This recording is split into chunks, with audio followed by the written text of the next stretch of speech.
Evening all, it's Middle-Aged Gamer Guy here. How are you? Welcome to Tuesday Night Gaming Chat, yes, TNGC, where we talk about all the latest games, reviews and news from the last 7 days or so.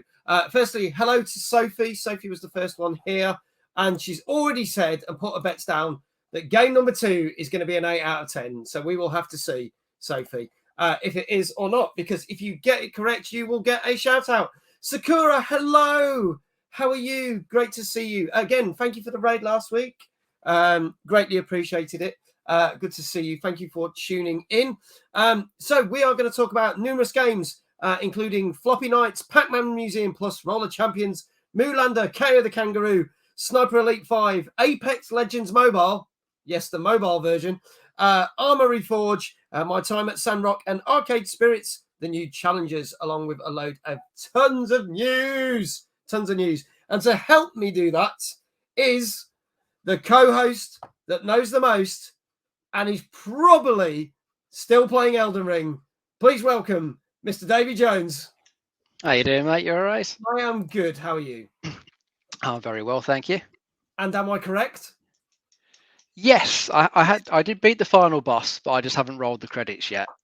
Oh, really? How come? Yeah, it gives you the option. You beat the final boss, then you can trigger the endings, whichever ones you've unlocked. You can pick one of them to roll, but it lets you spend the runes that you've earned to upgrade yourself if you want to, and it just leaves you the option to go back and do some of the stuff in the world. So go and finish off any optional bosses you might have missed. Oh, cool. So then at any point when you're satisfied that you've done enough, you can then roll the credits. Yeah, you can do that. It gives you that option, which is quite cool. That's quite cool, because do you know what? One thing that does annoy me with games, and it's funny because Sophie's just said 1 year later and Dave will still be playing Elden Ring. There's plenty of content in there. I could be. Yeah, it's going to be an interesting one. Is when you finish a game and you get the obligatory, if you do this message, this will be the end of the game. You cannot go anywhere else, blah, blah, blah. So you do it, and then the game ends, and then it drops you back off where you're at the map, as if to say, well, now you can just go off and do whatever. And you kind of go, with some games, that doesn't work because like the world might have got destroyed or something. And then it's weird that you've been dropped. So that's quite good, because then you can I like that. I think more games should do that. Go, right, you can complete the game, but if you don't want to run the end credits and all that, maybe just wait and go finish off side missions or your other things you haven't found, or collect all your collectibles. Hey, Dave. Miss Dave, says Andrew. Hello, Andrew. How you doing, Andrew? Good to see you. You know what is annoying? I nearly 100% in Division, and 2 months ago they released the DLC. I still haven't got around to playing that. I'd finished Division, and I ever since they brought out that update, I haven't bothered playing it, which is really bad. But I love the Division 2. It got me through first lockdown. I'm not going to lie, but I haven't touched it since. I played it for 9 months solid, and then it's like, yeah, that's enough. There you go. Anything else you've been playing apart from Elden Ring? Yeah, I was playing quite a bit of Gran Turismo 7 over the weekend. I decided to get that. I don't usually go for track races, but I was watching some gameplay of it, and I thought it looked pretty good, so I thought, yeah, well, I'll give it a go. And I'm enjoying it so far. Pretty good game. Nice. Graphic-wise, very, very nice. You're watching the replays after you finish, and I swear sometimes you could probably take a few stills from that, and you could probably trick some people into thinking it's from an actual real motor race. It just looks that good. Yeah, that was good. Very, very nice game. We're going to talk about some Gran Turismo stuff later, but it's not what people might think it is. It's quite interesting. I'm not quite sure how they're going to pull it off. Sakura said, "What's Elden Ring?" Sadly, I've never played any Souls games. So would you say this is a good game to start if you were going to start, or would you say no? Yeah, I'd say if you've never played any of the Souls games before, but you're interested in that style of game, this is probably a good one to jump into, just because it's not that it's easier. You will come across some proper hard enemies and bosses along the way, but it gives you just lots of other options.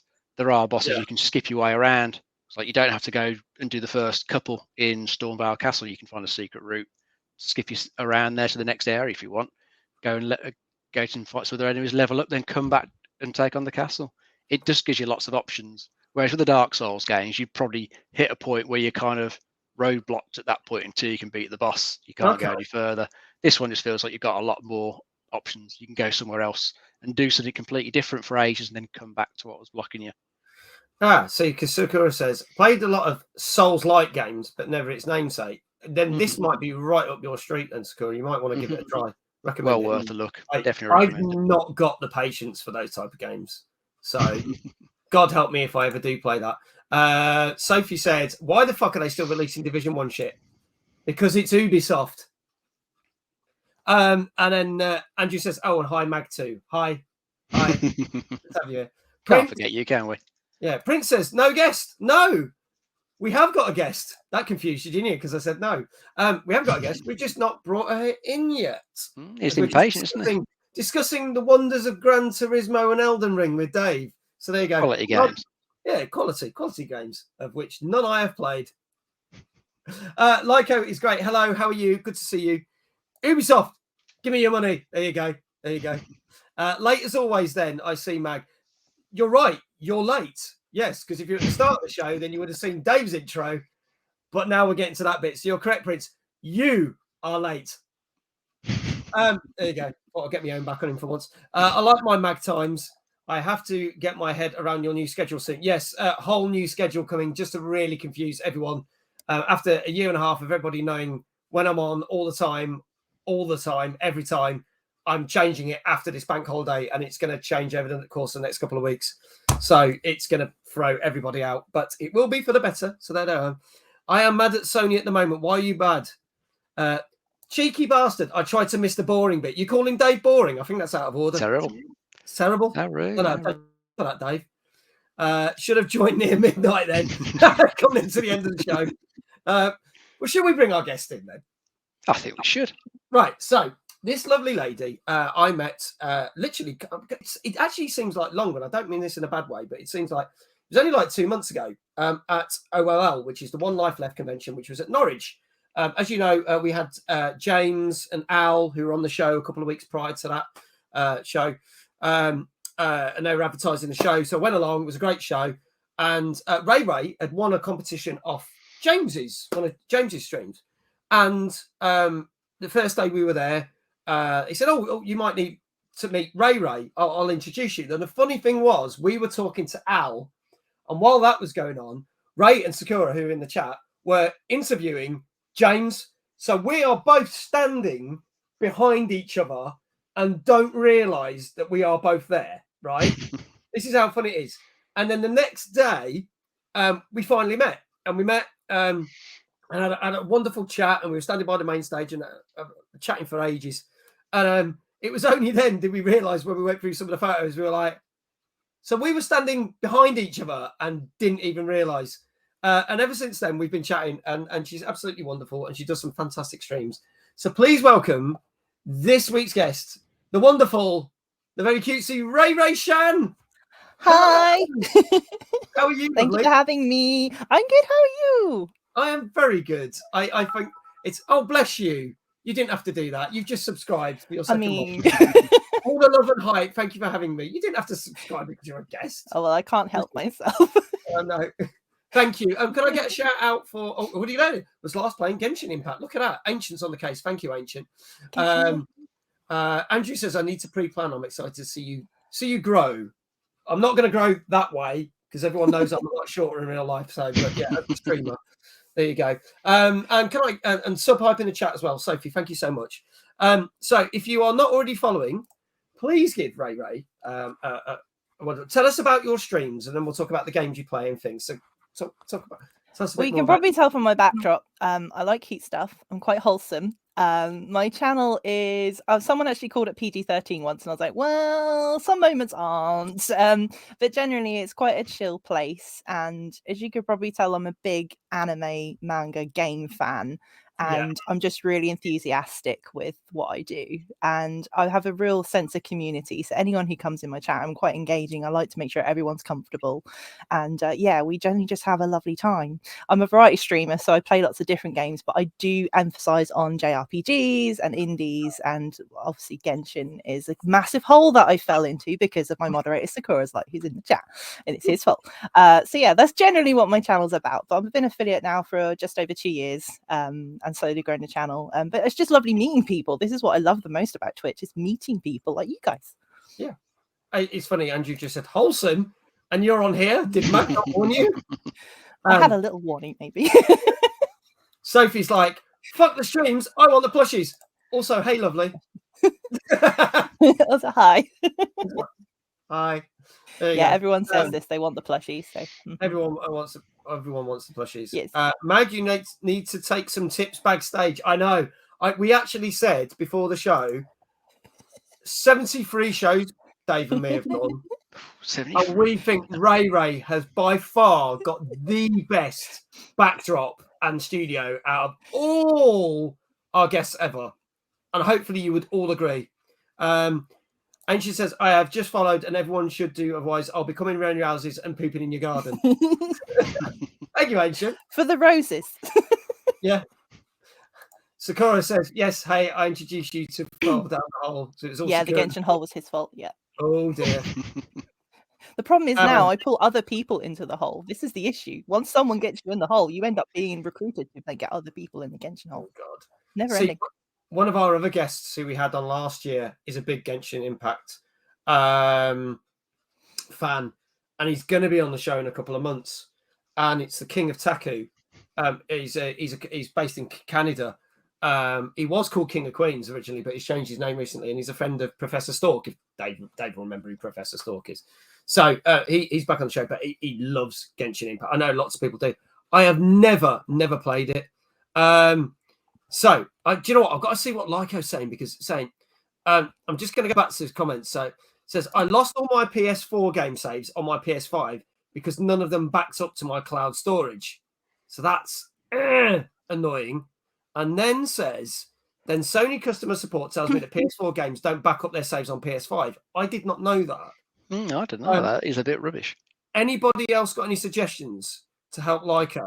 And then Lyco said, damn you, I blame you, my bank hates me. That would be about Genshin. Yeah. That's not my fault. No. Not anyone's It's not fault. my fault you fall into the waifu husbando trap. It's not my fault. I didn't create them. It's mad. If anybody can help Lyco with the whole PS4 5 saves not carrying over, please. Prince is a big PS person, so kind of, Prince, if you can offer shed any light on that can do. Ancient says you can upload the PS4 saves to the cloud from the PS5. Ancient, if you'd be so kind, could you message Lyco and tell them how that can be done? Because that will probably make their day after the shit they've been through. Phantom, hello, how you doing? Phantom then says, oh my God, Raye, I love your room. Thank you, Phantom. I think you're going to be all of my community are going to be fanboying over you for many weeks to come now because of your wonderful backdrop. So there you go. So JRPGs, love Genshin Impact. Anything else that you play that is kind of the thing, or is that your genre mainly? That's kind of my current genre. I've been trying to dabble into retro because I never really was a PC gamer. I never really had a console, like as in a PC console or anything connected to that. So I only ever had home consoles, and that's what I was kind of brought up with. My older brother is the reason, because every time he went to get a new console, he's like, oh, I don't need this old one. And I'd be like, I will look after the precious and keep it. Till this day, I still have the N64. I still have his Master System he tried to throw out. So, that's kind of where my gaming started, was kind of having the hand-me-downs and things. So when I see new games coming out, when they're kind of based on making it just pretty and it hasn't really got much depth, I lose interest. So this is another thing. So if it's an indie game, it has its nice quality to it and has a little bit of depth, I like it. If it's something it's easy to pick up, put down, I kind of lose interest. So that's kind of where I'm at with games, really. Okay. They need to have some substance to them for me to enjoy them. This is why I don't really play like shooters and stuff, because I think you'd have to invest a lot of time to get good at them. And again, without the story and depth, I kind of lose interest. So, but that's just the way I am. So, I think that's absolutely fair. Sophie says, Raye, which is your favourite plushie? Oh, that's hard. I can't in front of them say. I feel like they'll all come to life and like take me out live on stream. It's tricky. I think some of them are from Japan. Probably one of the most special ones is probably Chocobo, because it's quite rare. He's actually from one of the Distant Worlds concerts from Final Fantasy. Oh, wow. And he was quite expensive. But you know, when you're in that moment in time and you have a credit card, Yeah. Oh, yeah. that's what happened. So Yeah. he's dressed as a white knight, and it was the 30th anniversary concert. So it was one of those moment in times. I must have the thing, buy the thing, and regret later. Sophie's like, oh my God, I need that. Phantom's like, cute. I'm not sure if you can still get them or not. This is the thing. At the time, they're like, you can't get these ever again. And I was like, okay. Perfect seller. Yeah. Oh, So it's tricky to pick one. But yeah, so they're all very cute. I think this big one here was one of my first big ones, and that was because of buying it at an MCM, London Comic Con. Nice. Because Tofu Cute were there and went, you like cute stuff, come to us. Tofu Cute. Oh, awesome. We've bought stuff from them before. Especially the llamas. Yeah, the llamas are lovely. Yeah, the llamas. Gotta get the llamas. Prince was saying, back to Lyco, you can upload and download past saves or back to USB and drive over. I've been playing Horizon Zero Dawn on the PS5, and when my PS5 bricked itself, all my saves went poof. So I'll have to so I lost 90% of my progress on Horizon, and now I don't feel like playing it again. Prince has played it. Phantom says, I'm shooters as well. You're not the only one. So am I. Big Jesse, thank you so much for the raid. Thank you so much. He was playing Fortnite. Welcome everyone in. How are you? Ancient sent you a whisper, Lyco, so I'll try and help you. Dead Pond, hello. How you doing? There you go. Thank you so much, Big Jesse. Thank you to raid. Good to see you all. Shall we start the show? Let's go for it, mate. Let's do this. So, show number 73. Hey! Here we go. We've got 10 new games for you, as mentioned, and a load of gaming news, plus some new news all about NerdCon. We've got 100 games before you die and a couple of special trailers that dropped today to finish us off at the end of the show. So, Sakura, thank you so much for the 5 bits. Last playing Final Fantasy 9. Did I get that right? The right way? I always get that XI the wrong way around. That is 9. Hopefully. There you go. Fingers crossed. We'll see. It is 9. Yes, right. Oh, thank God for that. Yeah, you're all right. You're not going to get like the horse descent.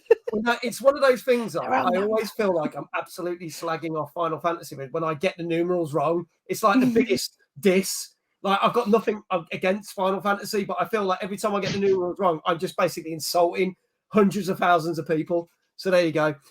Mr. Newton, hello. Thank you for the lurk. Good to see you. Hello. There you go. XI is 1 after 10. That'd be 11, wouldn't it? Yeah. Then II is 12, 13. It's the VI bit. Anyway, moving on. Let's do our first game. This came out last. It actually came out last Tuesday when we were doing our last show. This came out was released on day 1 on Xbox Game Pass and PC Game Pass. This is the wonderful fantasy world of. Can't wait for the jokes to start. Floppy Knights. Here we go.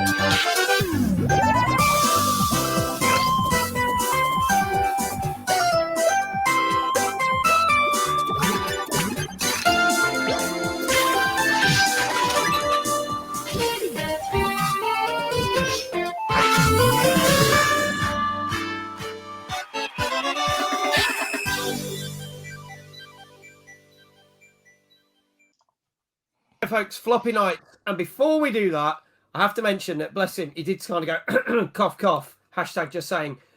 It is the last day of the month. It's the last day of spring, people. Summer starts tomorrow. Who would have thought? It's been pissing it down with rain. But Mr. Newton, can I get a shout out for Mr. Newton, please? It's his last day as community member of the month. So he always gets a shout out. Go check out his streams that he's doing. He's mainly been playing Fortnite, bless him.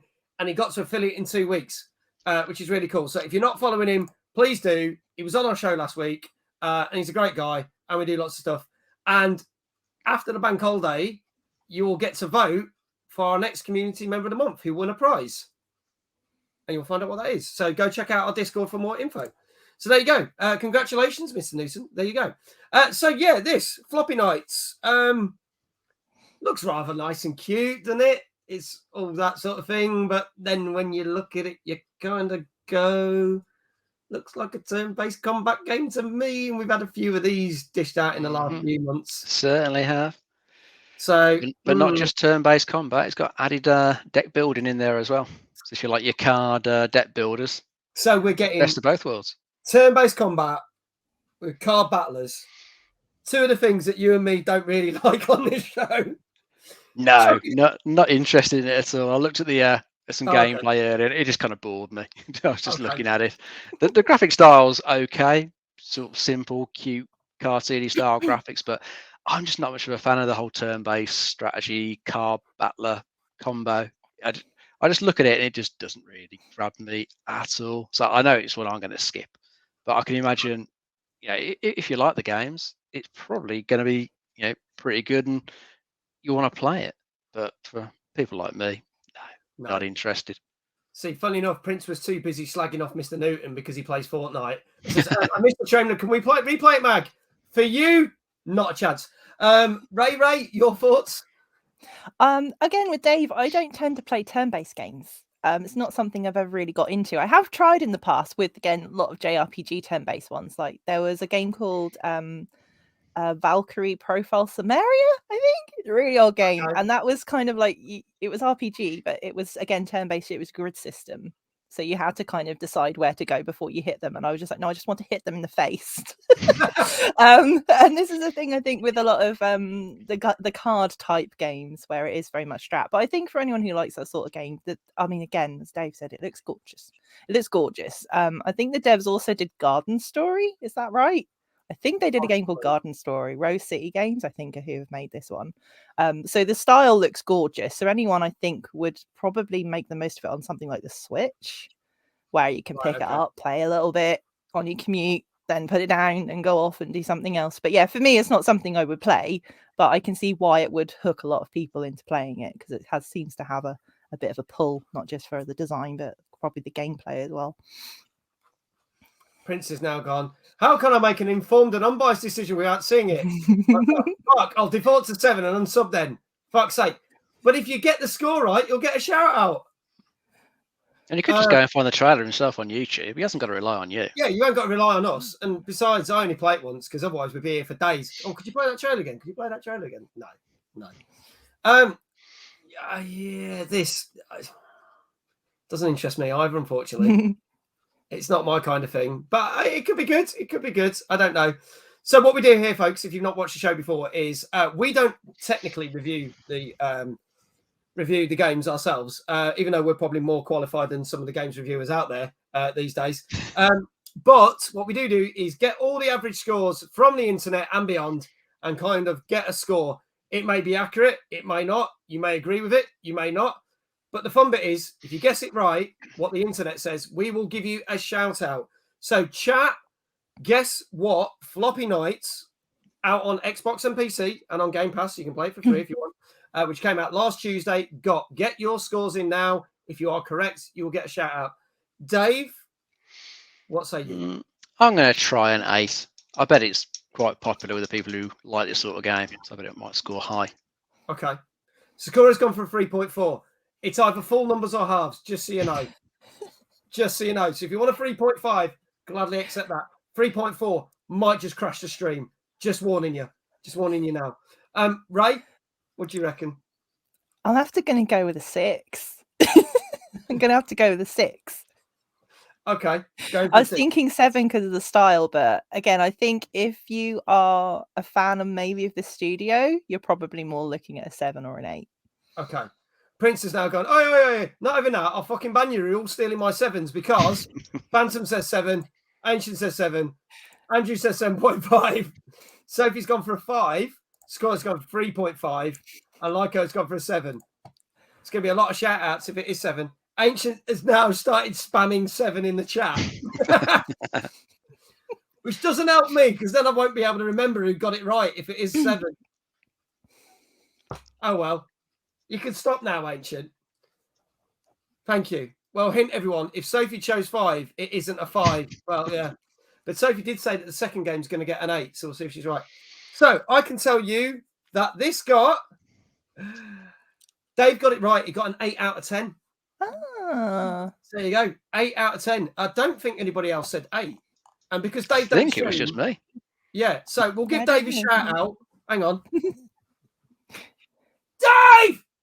There you go. Thank you, mate. You're welcome. Dave gets a shout. Ancient, you did not say 8. You spammed 7 about 40 times in the chat. Don't lie. There you go. Oh, look, people are giving you a little shout out. Dave. Phantom's like, fuck off, it got an 8. It did. It got an 8 out of 10. There you go. He's like, no, I didn't spam. Yes, you did. Behave you. You should know better. You're one of my... Oh, everyone's shouting Dave now in the chat. Yeah, everyone put type Dave in the chat. There you go. Dave got it right. Prove it. I don't have to. It's there for everybody to see. You cheeky monkey. Anyway, right. Little bit of gaming news now. Something that Raye said she's not much of a fan of or doesn't really play. First-person shooters, right? And we've got some news for 3 different first-person shooters. So while we were doing this show last week, and someone mentioned it in the chat, a trailer, not of the game, but an announcement trailer, dropped for the new Call of Duty game because everyone wants another Call of Duty game. Ooh. However, it has confused people because it is Call of Duty Modern Warfare 2. And everyone's gone, so that's a remake like 2019's Call of Duty Modern Warfare. Actually, no, it is a brand new game. They've announced it is not a remake. It is a brand new game, and it is landing on October the 28th. The trailer itself was a reveal where they got a load of ships. You can look it up on YouTube. And the ships come together to form the poster, which is a soldier in almost like a skull mask. It leaves things that they think that they will be announcing the game during non-E3 coverage, as I'm now calling it.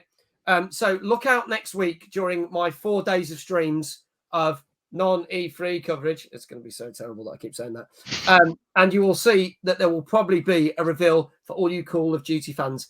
Phantom says, I think that was me, I think it was you. I think you were the one that said, oh, a new trailer dropped. So there you go.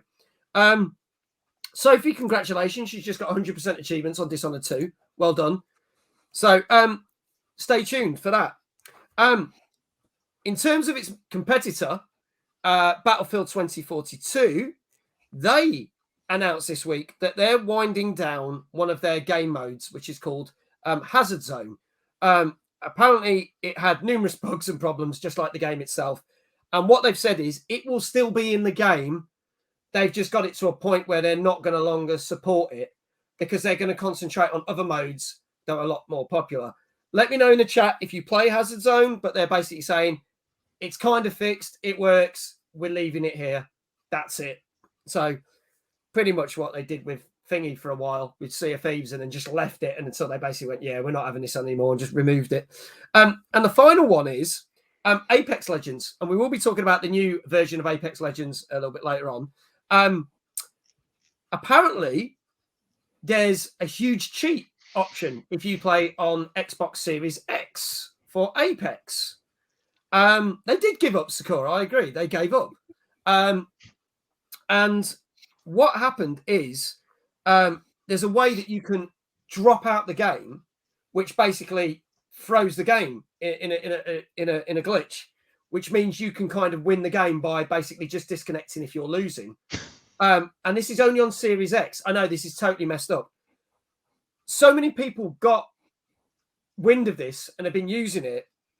But now the creators of Apex have kind of cottoned onto it because a certain streamer called Alyssa, who was on Twitch, didn't seem to care the fact that she was broadcasting that she was quite openly dropping this and doing it.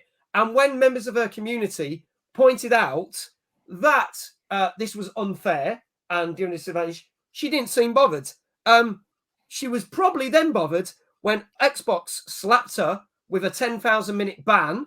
And since then, her Instagram and Twitch have closed down. Ooh, how to destroy your career in Bye-bye, 5 minutes. cheater. Yeah. Bye-bye, cheater. Nobody likes a cheater in these games. No. It's We unfair when don't. you spoil it for everyone else doing Yeah, it's crap like that. unsportsmanly, isn't it? I mean, even Oh, like I'm totally. not even into football games, but I know with FIFA, if you just threw a match, you get points deducted and stuff. So they always had a system where, and that's even if you wandered off or if someone was at your door. It is what it is. You throw your game, you throw your game. Yeah. I mean, yeah, it's only a 7-day ban, but it's a 7-day ban from anything on Microsoft. So she ain't going to be able to use the Series X for 7 days. Now, but the thing is, her Twitch channel's been shut down and her Instagram, so that's probably going to affect her in other ways. So yeah, and there's been no comment on her other social channels which haven't been shut down. But yeah, it was pointed to her. She was warned. Even her community said, this is not a good idea. Don't do this. And she continued to do it and got a slap on the wrist. So there you go. So lesson learned from this, people. Don't cheat in games. There's no point. You'll get caught out in the end eventually. There you go. So there you go, folks. Our next game, we're going to go retro big time. This is really weird because this is a game that came out back in the 80s. And then this version of this game came out a few years ago on, I think it was PS3 and I think maybe Xbox One, maybe?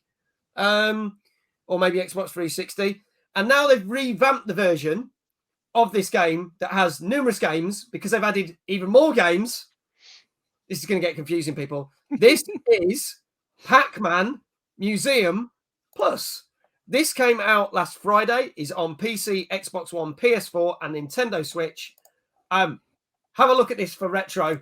Here we go with the trailer. Let us know your thoughts in the chat. Here goes.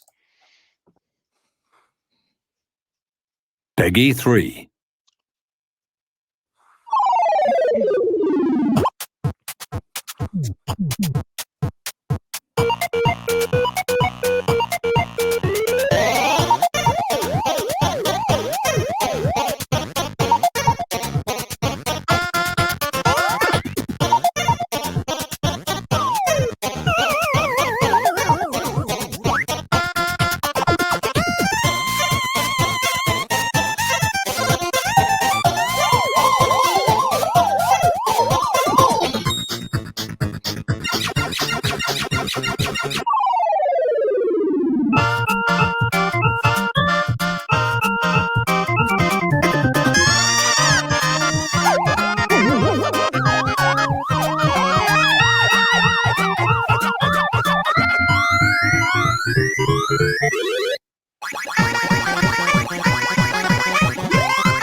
It's funny that a Pac-Man game didn't actually show any footage of Pac-Man after all that, which is insane. But if you don't know what Pac-Man is, you probably should know by now. But this is the largest collection of Pac-Man games ever. And this is not just like the retro versions and the Ultimate versions and like the Pac-Man Battle Royale that came out last year. That's included. Even includes the 80s and 90s. Do you remember the platforming games with Pac-Man? I'd long forgotten about them. It was like Super Mario. They even done that. There was even a one that was like, do you know, remember the mobile games, Flow on the Go and all that, where you say dinner dash and you serve the tables with that. Mm-hmm. There's even a Pac-Man version of that where you serve dinner to people. They've even shot that in. So it's the most comprehensive of anything related with Pac-Man. And it has got a really cool little museum where you work as Pac-Man. You walk around the museum. It tells you things about the games. You can play the games. So it's pretty awesome. If you're on Game Pass, you can get it for free. It's on Game Pass. But there you go. Need a Miss Pac-Man remake. Yes, they could do a Miss Pac-Man remake. I think Miss Pac-Man might even be in that collection. And you can play all the Pac-Man games at NerdCon because they're all there. Plug. So yeah, this is probably the best collection that is out there at this moment in time. So, Raye, I'm going to start with you. Your thought. Are you a Pac-Man fan? I do like a bit of Pac-Man. Yeah, it's quite nostalgic, isn't it? And it's a simple pick up, put down thing. I think for this collection, I think they're doing more than a dozen games. But I think they're also adding in some weird builder mode, so you can make your own museum and stuff. You can. So I think this is definitely going to suit people who like old school and want them all in one place as a quick pick up and put down, kind of how Nintendo are doing really well with adding a load of retro stuff onto the Switch for members and things. I think this will do well for people who like that. But I think so long, I don't know if it's going to have longevity. That's the thing. I think it's going to be one of these things that people again pick up, put down, kind of forget about. And because they've now done one collection, they can't really go much from here. No, like in the future, unless they made a new one. Yeah. You know, like The Witcher with Pac-Man or something. Pac-Man, yeah. Open world Pac-Man. Nom, nom, nom, nom, nom. This is the thing, because of them pushing it into one bundle. So yeah. Because I say they've even included the thing that came out last year, which was like the Pac-Man Battle Royale, where you play against 99 other people, and so now they've chucked that in there. It's kind of like, here you go. Bet open world Pac-Man will be great. You never know. That could be the next move. Will you have the wired Pac-Man air hockey at NerdCon? No, we haven't got that, but there is air hockey. But I do know that they have got 4 different Pac-Man and Ms. Pac-Man arcade machines there, so you can play all of them. From the really original to like one of the ones that came out in the 90s. There you go. Dave, your thoughts on this? It looks okay if you like, playing your retro stuff. I didn't know there were so many Pac-Man games until I was looking at the list earlier. There's 14 in there. I can remember the original Pac-Man game. I'd completely forgotten about any of these other ones. I couldn't even see if I might have played some of them, because I bet there was something on this like NES or SNES at some point. Yeah. I've got a memory I might have played the SNES one at some point, but it's so long ago. But for me, it's not what I'm going to bother with. So I'm not that fussed about going back to these really old games. Sometimes I might have a quick look, at the actual classic arcade cabinet at NerdCon, just to see it back in its original home where it was born. Yeah. But as for buying a pack with all the games in, I don't think I'd play much of it. It'd be like as Raye says, you probably play it for like a couple of hours, maybe a day or something like that.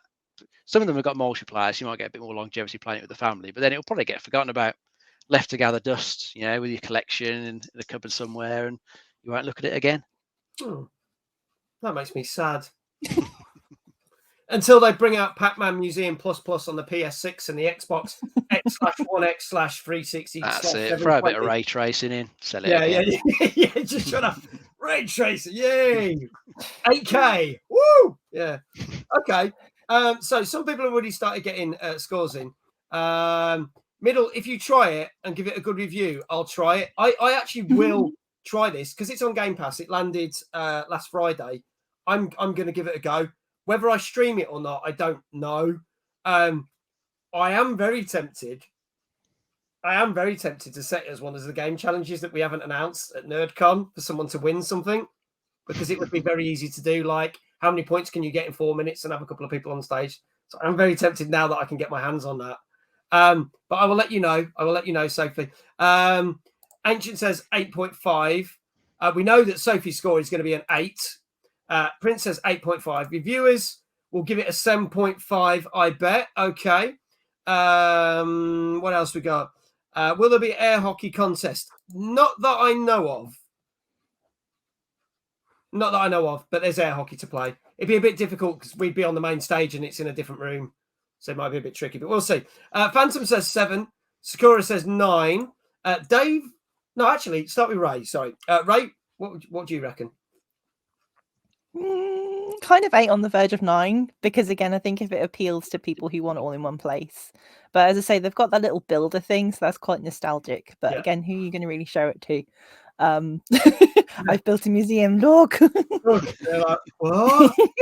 Get your friends round, make them look at it, sit there for an hour. Yeah, I think so I think fans of it and collectors will really like it. All being in one place again. I think that's the sort of thing would work well on a handheld.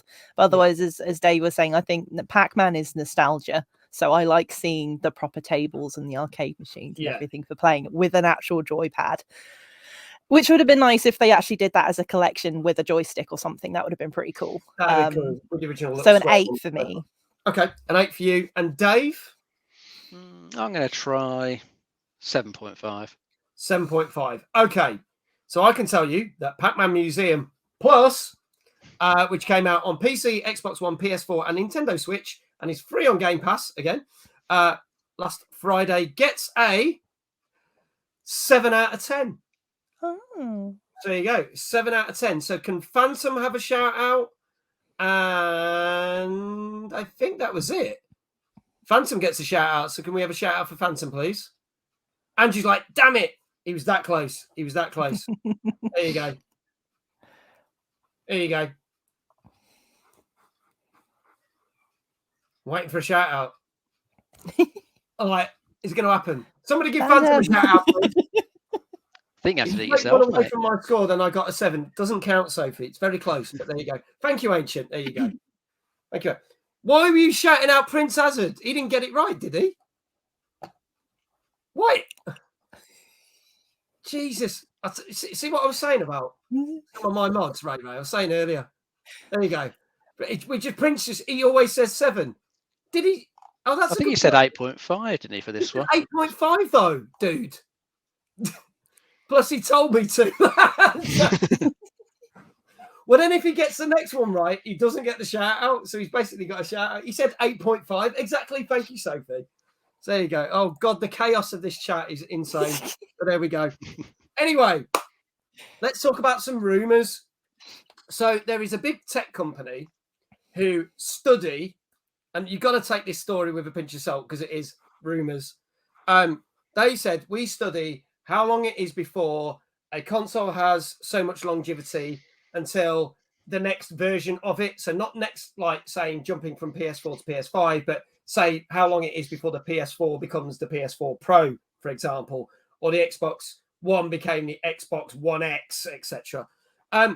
What's interesting is they are claiming that a PS5 Pro and a next-gen Series X will be landing between 2023 and 2024. Now, in a normal world, they might not be far off. But why they've kind of come under, not necessarily a slating, but people have gone, really? I don't think so somehow. Is because they've not taken into consideration, because if the world hadn't gone into a pandemic, end of 2024 could be reasonable because most of those consoles have then been out for 3-4 years. So then they kind of get the better equipment and the chips and bits and pieces and go, right, we can do a next better version of this. But people are still struggling to get consoles quite easily. Yes, it has been a lot easier in the last few months, but it's not like you can walk into every store and take one off the shelf, put one under your arm, pay for it. I bet someone thought you said put it under your arm and run out. Don't do that, kids. You'll get caught. I've tried it. So basically, and no, I haven't. I'm joking. And basically, you know, it's not that readily available. So they kind of come under a bit of scrutiny. So the question I'm going to put to chat, Ray and Davies, do you think they've missed the mark here with this? They've just gone on the analysis of what's happened previously and not taken this into consideration? Yeah, I think they're just speculating because they're just a TV company. They wouldn't know anything particular that Sony or Microsoft are doing. So I think they're just making some speculation based on one mid-generation refresh. You know, we've never had any others in the past, so it's just, you know, basing it off that. But I think the one thing they're sort of missing with that though is it was worth the refresh from the original Xbox One and the original PS4 because the hardware they were built on was a bit under-spec'd. Yes. And we were just getting 4K TVs rised up in popularity that those machines couldn't cope with. So the original Xbox One especially was pretty crap. If you look back at it, it really wasn't a very good console. It was so weak and underpowered that the One X really, you know, brought Microsoft back into the game because it just, you know, it was the best tech at the time. It was just, I think it was probably just slightly better than the PS4 Pro, just what it could do. But with the new consoles, you know, they've thrown everything into them really. Those brilliant consoles, fast storage, fantastic graphics, decent processor.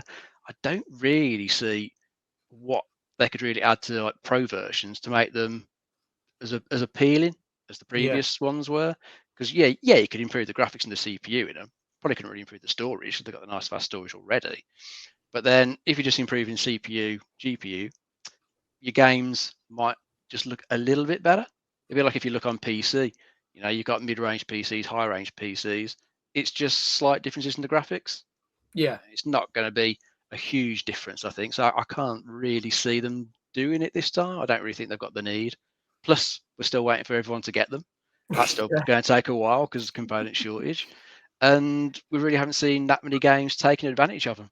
So even probably the next year or the year after, Look, we might have got cross-gen out of the way, but we still won't be seeing games using these ones to their full capacity yet. that's the funny thing, because other games have been announced, and like, okay, we talk about the new Batman game, which annoyed people because they went, oh, it's only on next gen moving forward, and it's been delayed, and people were like, why? Because it doesn't even look like a next gen game.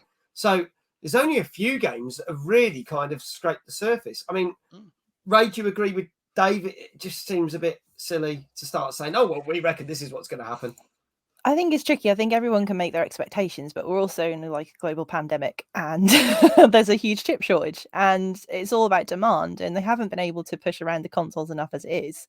So I think people are still catching up really to moving up the new gen. I think anyone who wants to perhaps get a Pro, even like if they haven't got like a PlayStation Pro or a PlayStation 5 Pro, it would be on spec. But again, I think with Sony, they were saying storage is what people want. Games are getting bigger. Yeah. You know, cloud saving's fine, but then they make a console that hasn't got a disk drive, and I'm just like, no, I need my disk drive. Because again, memory costs money. So if they're making things bigger and better and, you know, higher spec and everything, then obviously that will cost money. So I think for anyone buying a new gen console now, it is an investment already. And then to have to upgrade that on top, I think you're more likely to get parts rather than someone going, I'll just buy another console, especially at the moment with, you know, demand being so high and not enough supply. See, I mean, that's one of the biggest things is my Series X compared to my PS5. The PS5 storage is pants. I literally only can put a handful of games on it, and then I have to delete shit. I got tons of games on the Series X. I've not even filled the storage yet. It's ridiculous, and that was the one thing I dislike about the PS5. I have to be brutally honest about it. But yeah, they need to do other things before. Yeah. Anyway. Yeah, my PS5's full. And I've had to delete stuff, and I got it on launch. And yeah, that's the problem. The games and the upgrades are all getting bigger, and you only have so much storage. So yeah. So maybe concentrate on other things like that before considering, you know, the Pro version and that. People actually want the console in the first place. They can actually have it and actually play it. That would be a good start. Computer Club Matt, hello, good evening. Says evening Mag and Co. Hello, good to see you. Let's talk about our next game. So this potentially could be the next big game that will eventually be cross-play and will be free to play, and people may, a few years down the line, be playing it like Rocket League, Dead by Daylight, to mention a few games. This came out literally last Wednesday. I know some people who've played this. This is out on Xbox, PC, and PS4, made by Ubisoft. It was first announced at E3 2018, if I've got this right, and now it's finally made its way out. This is Rollerchampions. So let us know what you think of this in the chat. Here we go.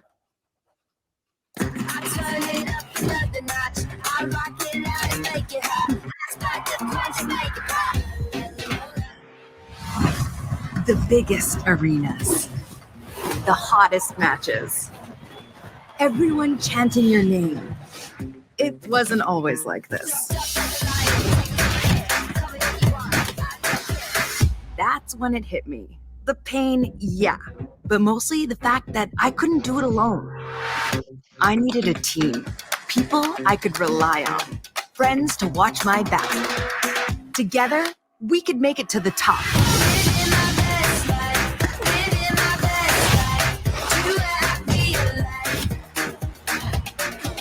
It wasn't easy from the start, but we soon learned to trust each other. And it began to click.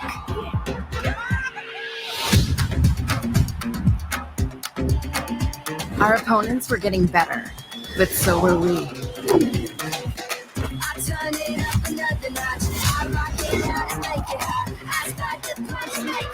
Nothing could stop us.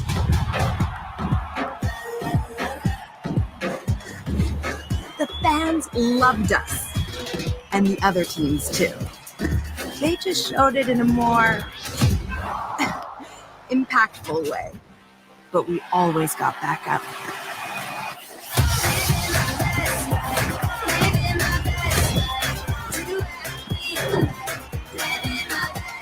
never gave up. We became Rollerchampions. Will you? So there you go. Rollerchampions is Ubisoft's new free-to-play game. If you kind of take the fact that, yes, you've got to get the ball through the hoop, it's a bit like Rocket League, but you're on a circular track. There's a couple of people I know who've streamed this already.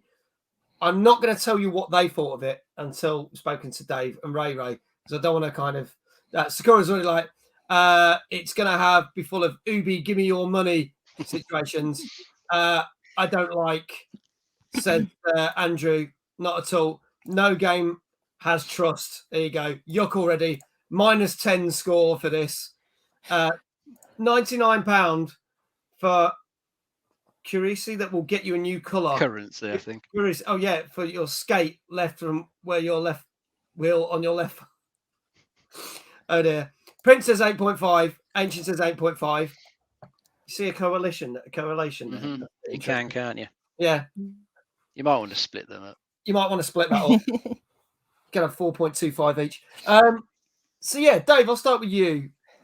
They're aiming this to be the next thing. Last year we got Knockout City, which was an EA thing, and I really enjoyed, but I've even noticed that after Christmas, the content for that seems to have dropped off a cliff. So I don't know what they're going to do with that, but I enjoyed that. This seems to be this year's, it's a free-to-play, and it's going to be cross-play kind of game, because at the moment, cross-play is not working. I can state that straight away. But is it, though? That's the problem, though, isn't it? It's coming into a crowded free-to-play market. There's already plenty of stuff out there. So this needs to have some sort of appeal, doesn't it? Some pull to get you away from those games to bring you over to this one. I don't know if roller derby is really. It's not something I'm even remotely familiar with. I've heard of it. I know there's roller derby stuff that happens, but it's not anything I've ever really seen anywhere. So one of our mods actually plays it, and he's based down in Devon. Oh, cool. But I've never seen it. No, so I'm not sure if it's really got that sort of mass market appeal. Yeah, so it might end up getting overlooked by a lot of people. It might end up being like another Valorant for Ubisoft, where they put something out there that, whilst it might be decent, just doesn't get the players coming over to it, and just ends up sort of dying a death a bit. And it's going to depend as well on the level of updates they do for the game. So I think at launch it's only got about 3 tracks, something like that. Yes. And of course they're all the same design, kind of circular type tracks. I think to me it looks like it would probably be fun for a couple of hours, but then it'll probably start to get a little bit boring. I did read a comment from one reviewer saying that some of the matches do feel like they end up dragging on a bit. Right. It feels like it goes on a bit too long. So I kind of get the impression for this one, it's probably going to be a bit of a flash in the pan. We probably won't be talking about it for that long. Okay. Andrew says, the only rolling I'm interested in is in a car on my way to NerdCon. Loving it. Sorry, my words suck today. I blame Raye. She makes me type funny. What did I do? I'm just sitting. Andrew wants to know, I know what the answer to this is. Raye coming to NerdCon? I'd love to. The issue I've got is it's literally a day before I'm heading up north to go to Kitacon, which is an anime convention. Yeah, which I'm nothing to do with behind the scenes. I'm going like as an attendee. Yeah. But I've missed it. We've not had a kind of Kitacon for a few years now, and I haven't seen quite a lot of people that are up there. So it's like a 3-day weekend thing where I'm taking 5 days off. So it's that kind of con. Yeah, it's like a party con. So yeah, I'll get 4 hours sleep every night and just like, I mean, one stop on the way. It's not actually. It wouldn't be a stop on the way for you, is it? Because you'd go from. Norwich. Yeah, I'm East Anglia, so I'm Norfolk. I'm Norfolk. Yeah, you're like up past where you got to go. Yeah, very. Yeah. Okay. It's all right. Oh, can we get rid of Cashman, please? Can we ban his ass? I've not had one of them for. Oh, you know what it is? Because it's different. They put a Z on it. It says 5 viewers, followers, and primes on yourfollowers.com. Also, go suck your own dick. There you go. It's funny because I was looking at the logistics for NerdCon actually like a couple of weeks ago, and I was like, I just can't do it. Oh, bless you. You didn't have to. So frustrated. Oh. It's a shame. It'd be great to have you there. But if we do it, we will talk about NerdCon in a bit. But if next year, there you go. All right, Raye. Roller derby game. Yes. Something like that. Yeah, so I personally I'm not into sort of esports. What a surprise. But I think this is probably what they're doing, as you rightly say. They're trying to find the next good big esport championship thing for free to play people to get into and then to make money off. However, I think when you do this sort of game, you need to have it done from the outset. So you need to have a lot of effort in the tracks, you need to have a lot of effort in the design. And also promote it through people who respect like esporters perhaps. And I've seen very little of it. So this is the thing, if it hasn't really got the influences behind it for people to then get onto either, it's, as you say, it may be a quick flash in the pan, trying to be the next big thing. So yeah, it's probably not something I'll play. If it's free to play, I might have a go, a couple of matches. I personally own Rocket League and I really enjoyed Rocket League, but I never went crazy into it. I was just very excited to download the DeLorean DLC and just go back to my Back to the Future love. And but I enjoyed Rocket League because, again, it had the tracks, it had the levels, it had the team play, and it was a fun to play game. And that's really what they need to do. Yeah. Okay. Before we go through the scores, so it says, "Oh my God, that ban was so slow. It happened on Raye channel that I would have been gone before it realised it tried to get followers. I'm proud of my mod powers and script." And Sophie says, "Hey, Middle, would you want to buy followers and viewers? I can make you famous." Sophie, DM me. I'm interested. There you go. So I can tell you a couple of people have played this. Gray, who is a member of our community, did try streaming this. To various degrees. The biggest complaint they have had, and it's kind of always happens with new games, is the server wait time. Seems to be a big issue. Sometimes you can jump straight into a game, and sometimes you've been sitting there for maybe 15 minutes or more. Oh, that's not good for a new game that's just come out. Not good. That's bad. Not good. But there you go. So, folks, get your scores in. Get your scores in, folks. What do you think that Rollerchampions, which is out on Xbox One, PC, and PS4, came out last Wednesday? What did it get? Prince is saying 7. Sticking with 7, says Andrew, but it should be a 0. Lyco says, "Oh God, server wait sucks." Indeed, it is. Ancient says an 8.5. Lyco's going with 5. Phantom is going with 5. Sakura says a 2.5 or a -10. And like I said, and that's being generous. Sophie says a 7.5. Dave, what do you reckon? I'm thinking a 7. Okay. Raye? 6. A 6. Okay. Yeah. Just because of the issues on launch, I think, maybe. Okay. All right. Well, we'll see. Matt says a 6.5. A few more scores coming in. I can tell you that this got a 7 out of 10.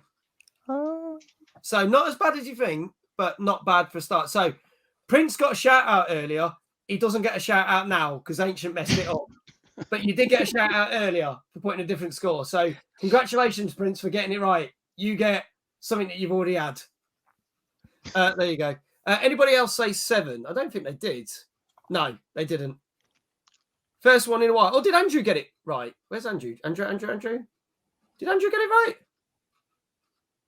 Did Andrew? Yeah, it said sticking with 7. Sticking with 7. Yes, Andrew gets a shout out. Sorry, I didn't see the number, so I'm looking at the chat. I think we need my glasses. But there you go. Congratulations, Andrew and Prince, for getting that right. There you go. And Prince has just shouted himself out right.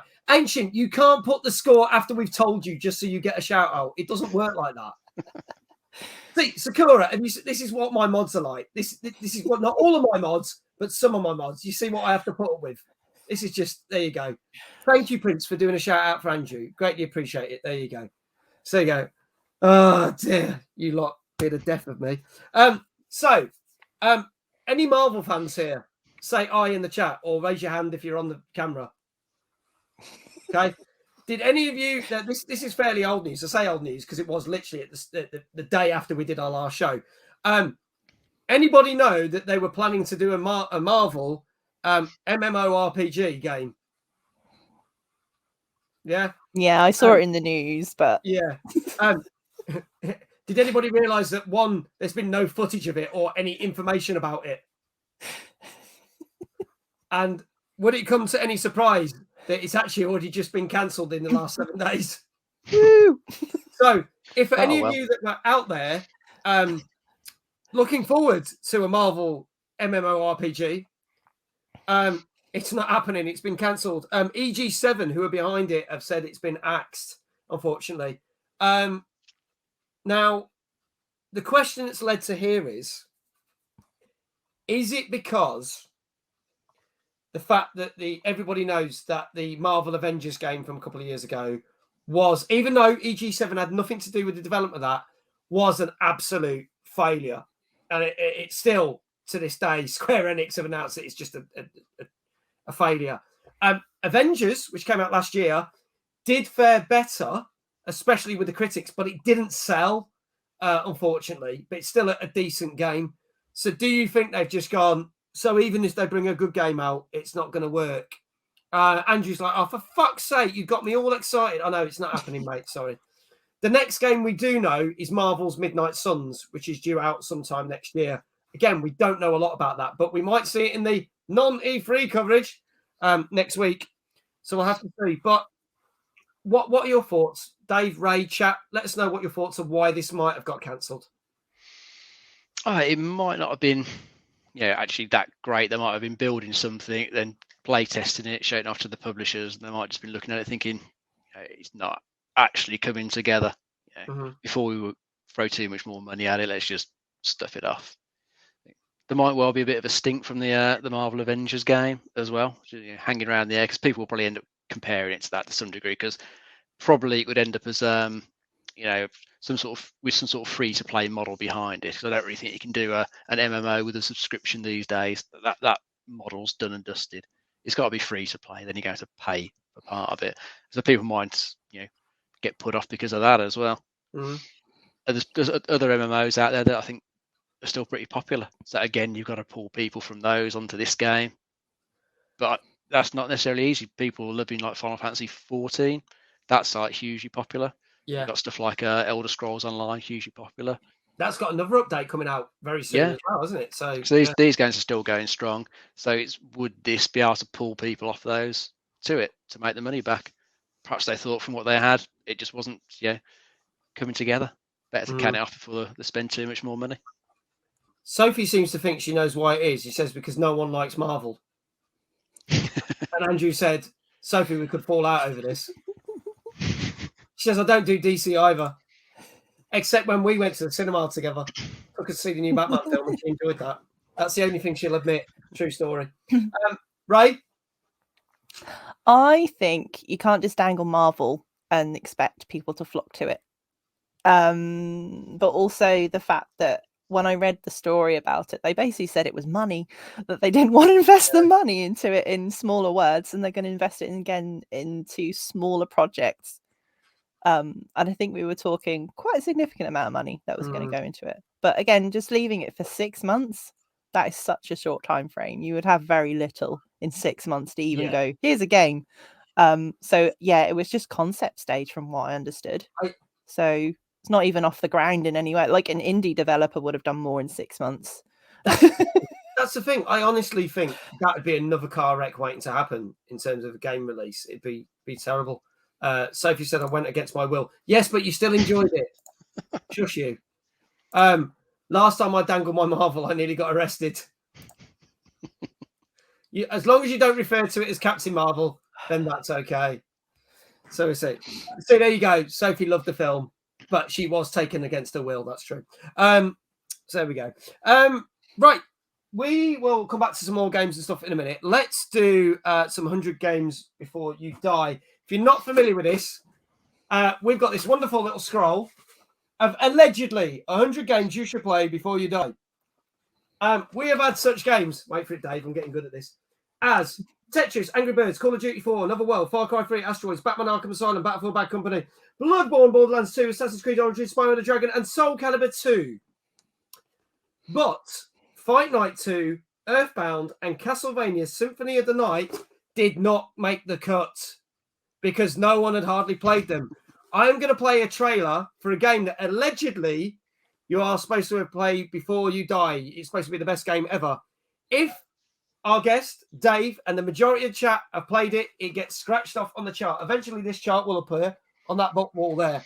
If anyone has played Fight Night 2, Earthbound, or Castlevania Symphony of the Night, and let's face it, nobody had heard of Earthbound, so I doubt anyone will, please do let us know, because we can put it back for a reprise, as it were, and see if it'll get... So, nobody knows this but me. Here is today's game. Let us know in the chat if you have played this. Here we go.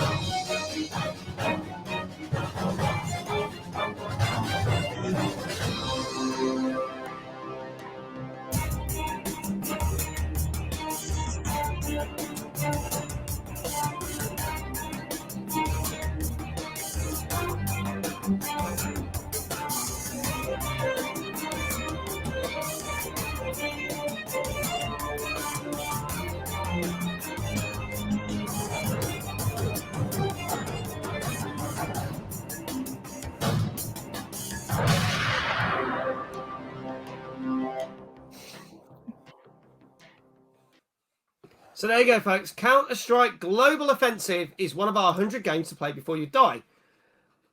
I know of this. I know that it came about because of the Half-Life engine. I have never played it in my life. A couple of people say, Sophie, what are you going to do if you don't scratch off all the panels? I will probably cry, is the answer to that. Sakura said, I played Earthbound several times, once for 10 minutes. You're the only person we know then. If you know one person, if we can find some more people, we may... It's on Switch now as well. I think they added it. Yeah. They've Yeah, I added think it. they It's added it. insane. CSGO, yes. Not a fucking clue what this is, says Andrew. I just made depressed by a banana. I just been... What? What is going on there? There's no banana here. Heard of it, never played it. Think Shadow has, though. Can we cross it off as Sakura? Possibly. We just need more people because one person out of numerous doesn't... I think that's the best you're going to get. Just It go with probably it, is. scratch it off, mate. We'll Does give it it count that another I couple of literally weeks. loaded it on my Switch and like played it for like 5 minutes? That could count, and then that's 2 people. Then maybe we say, Earthbound, yay! yay! We'll see. That's We'll my come back life to that today. next week. Down. We'll figure it out. Ray, as you're not a first-person shooter, I guess I know. No. But I can't escape from them, and I think Counter Strike is like 10 years old. Yes. So I remember seeing it. It's Valve, isn't it? Yes. Yeah. Yeah. So I know of it, but I haven't played it. Because again, I loved GoldenEye on the N64, so you can't beat that to me. That was awesome. Oh dear. Dave, you ever played this? I've played Counter-Strike and I've played Counter-Strike Source, but I never bothered with Global Offensive. No. I'm afraid. I got bored of Counter-Strike, but then I moved on to other things. Okay. All right. Anybody else played this? I think this seems to be everyone's played the original Counter-Strike, but not played CSGO. It's really funny because I remember when I was playing Doom Eternal when I first started the stream, loads of people say, "Oh, what have you been playing?" They go, "Oh, I've been playing CSGO," and I was like, "Okay." So it's really weird that there's no one here. Ancient, you can't rate the game. It's 10 years old. We're not reviewing it, dude. Shadow has played it on your behalf. Sophie's other half has played it, so that's 1 vote. Anybody else played it? I think this is gonna be another one. We were doing really well. Like the first few, we were doing really well. But no, I think it's starting to. I think Sakura's like said for like 10 minutes. Dak. Okay. Well, yes, but CSGO have only played. Well, then that technically means you've played it. Scorers played for 10 minutes. And anybody else, let us know. If you played CSGO, even if it was for 2.5 minutes and went, "Oh, I don't like this," it counts. We'll find out. We're going to do an ad break, folks. But before we do, a couple of things. Firstly, you may not realise that I have a merch store. You can get wonderful T-shirts like this, like classic T-shirt, like "Everything is okay," or get your Mojo mugs. But 7 new items landed in the shop yesterday, including 5 nights at Mags, the actual big giant mag thing there you can get as a t-shirt and a mug, as well as numerous things as the Microsoft Flight Simulator, He Was Not Okay, crashed into the ground, and revamped It's Okay to Lurk at Work and other things. Go check it out. The new merch is in the store now. There is the link, and then we're going to play an advert for you. I'm going to come back and talk about NerdCon, because if you don't know what NerdCon is, you need to stick around, and we'll be right back in the next few minutes. Here we go.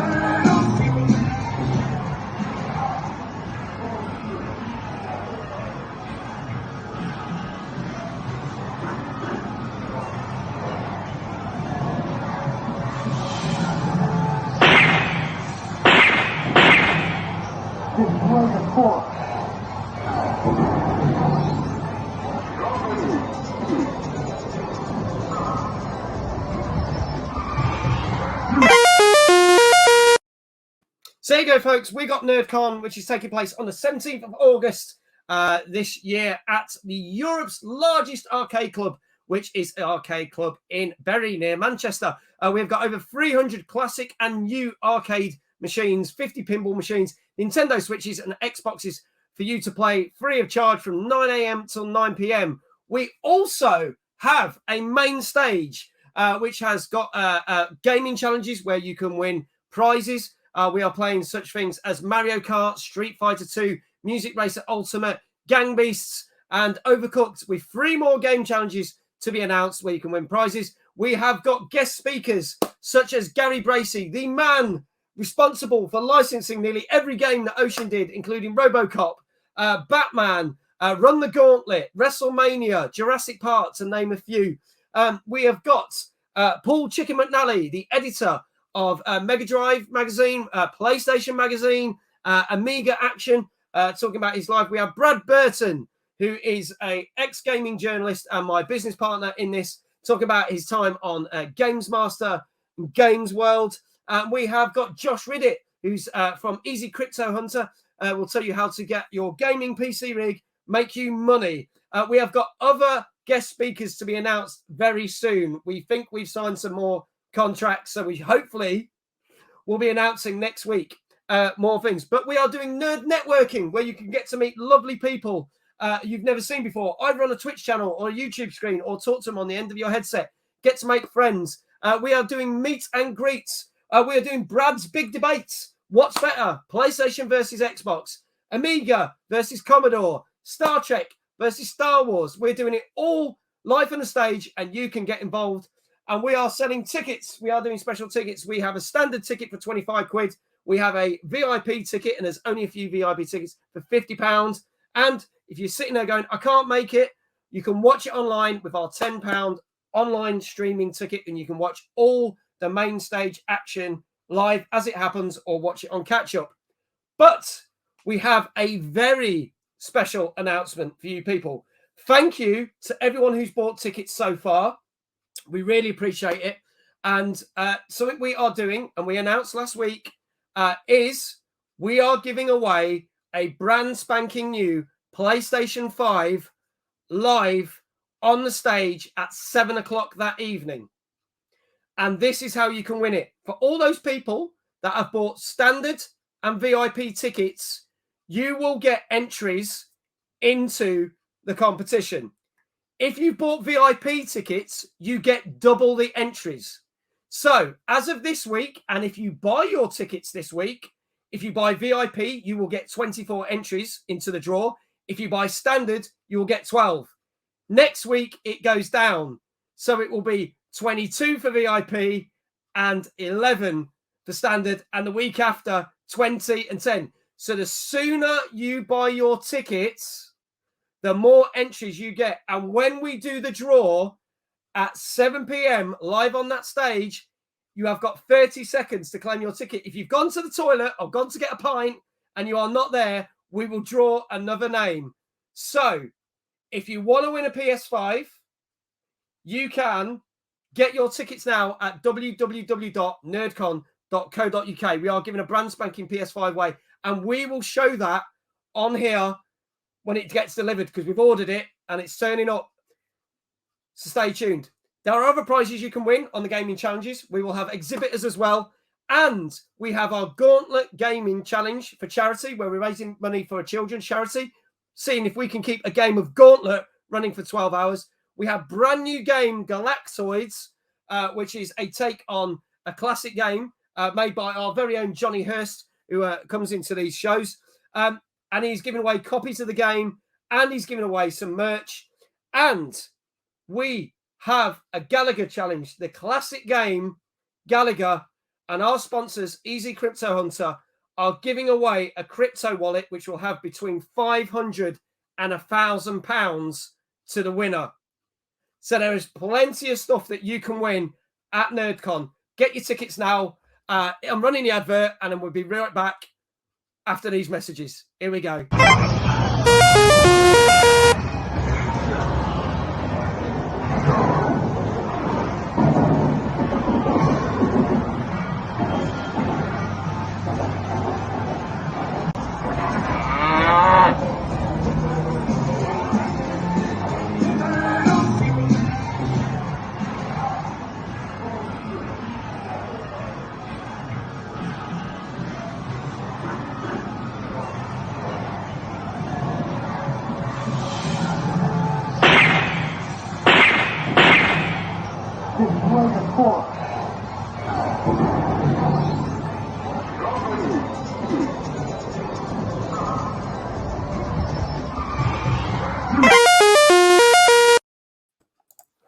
So there we go, folks. That's NerdCon. Go get your tickets now. Gay Gamer, hello.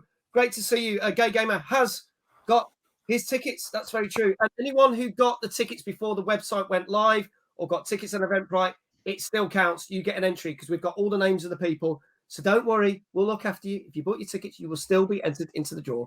Don't you worry. Anyway, that's enough NerdCon for now. Let's crack on with our next game. Going from NerdCon to the absurd. Ladies and gentlemen, this came out last Friday on Xbox, PC, PlayStation, and Switch.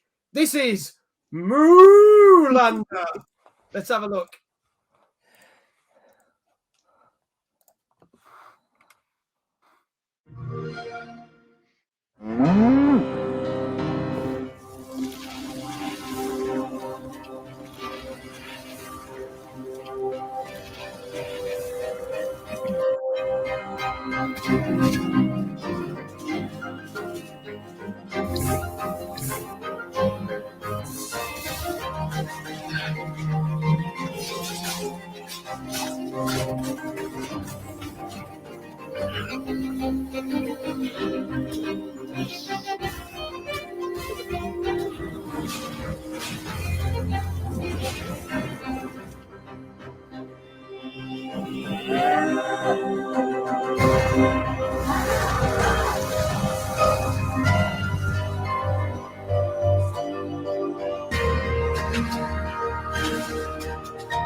Just when you think you've seen it all, here comes Moolander.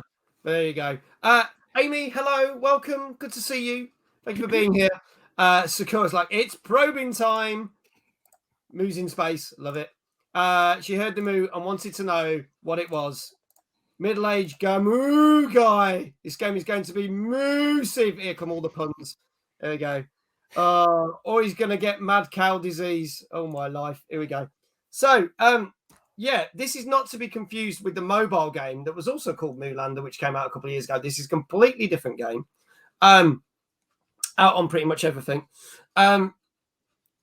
It does remind me of some other games we've seen, but then when they started throwing in the Rocket League style thing with the cows and spaceships, I was like, yeah, this is just nuts. Raye, your thoughts on this? When I first saw it, it reminded me, and I don't know why it did this, but I think something to do with the art style echoes Child of Light. If you've ever seen Child of Light, it was made, yeah. I loved that game. But it was the style that brought me in. And the way that this game kind of works mechanically reminds me a bit of a recent indie game I played called Space Otter Charlie. Again, it's just a moving around in space situation. But I just think they've thrown in whimsicalness with a little bit of exploration. So yeah, it looks fun. But again, it depends how long it is. If it's like a relatively quick indie game to go through, I think a lot of people probably play it. Depends how long it is. I think I saw about 12 hours mentioned on the Steam page. That's quite lengthy for a game like that. I have to say, it's pretty decent. So you get your money's worth. It reminds me also, there was another game called Insanely Something Shadow Planet. And it was, you're in a little like spaceship going round and things would come out. But obviously it was all shadows and then like dark purples and reds and blues. So it's got that element of gameplay to it. Dave, your thoughts on this? Yeah, it looks okay.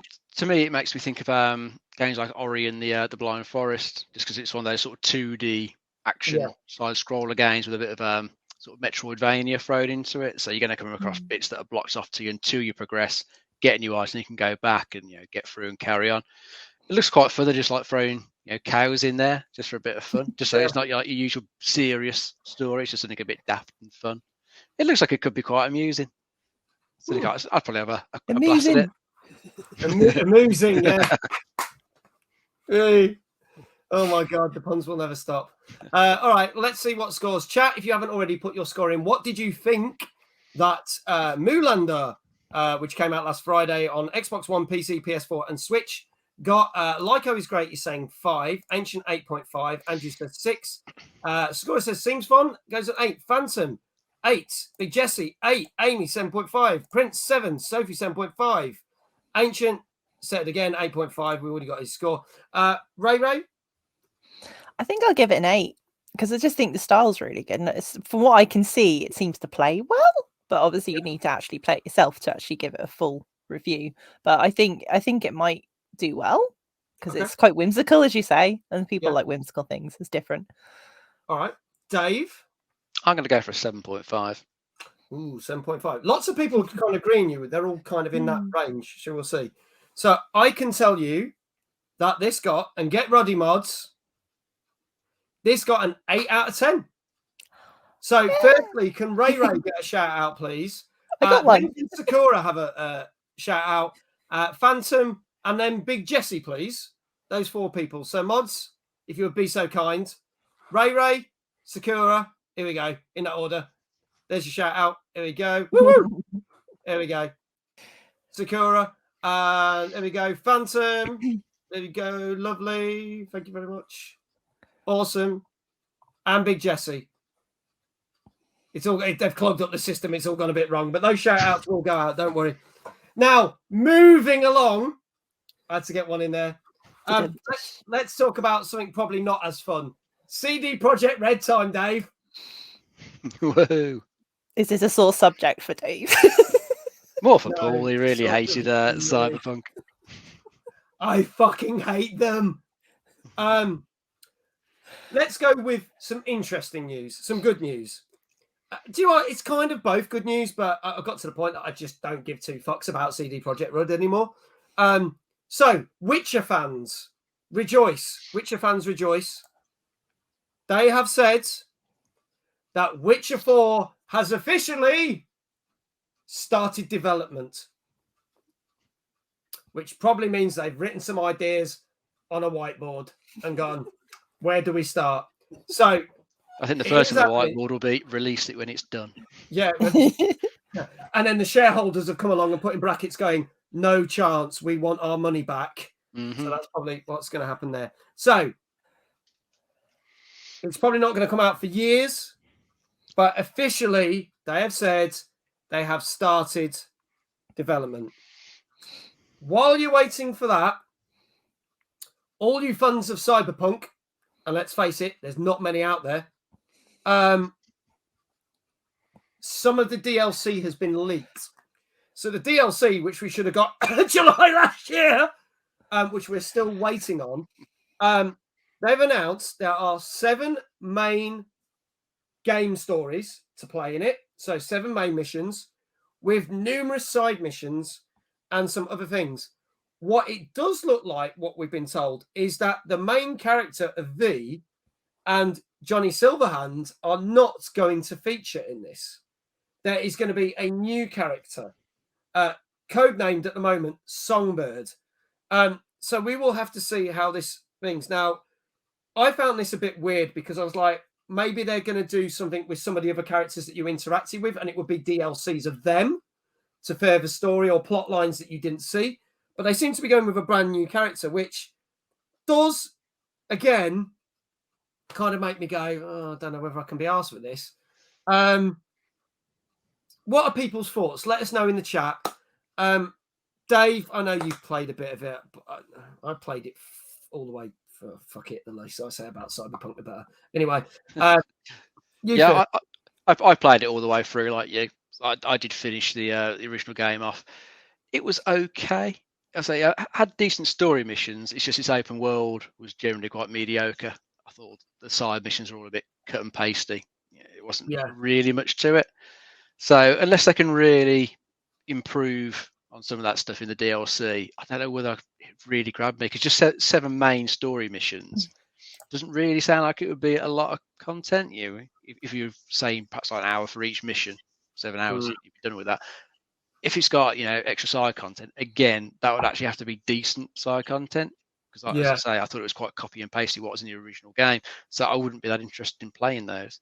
And it would also depend on what they want to charge you. Really, I think considering the mess they released it in, they should just let everyone have it for free as a bit of goodwill. Bet you they won't, though. But I think they should. They'll probably charge 50 quid for the bloody DLC. Yeah. So I can't say I'm particularly excited for it. I'm not hyped for it at all.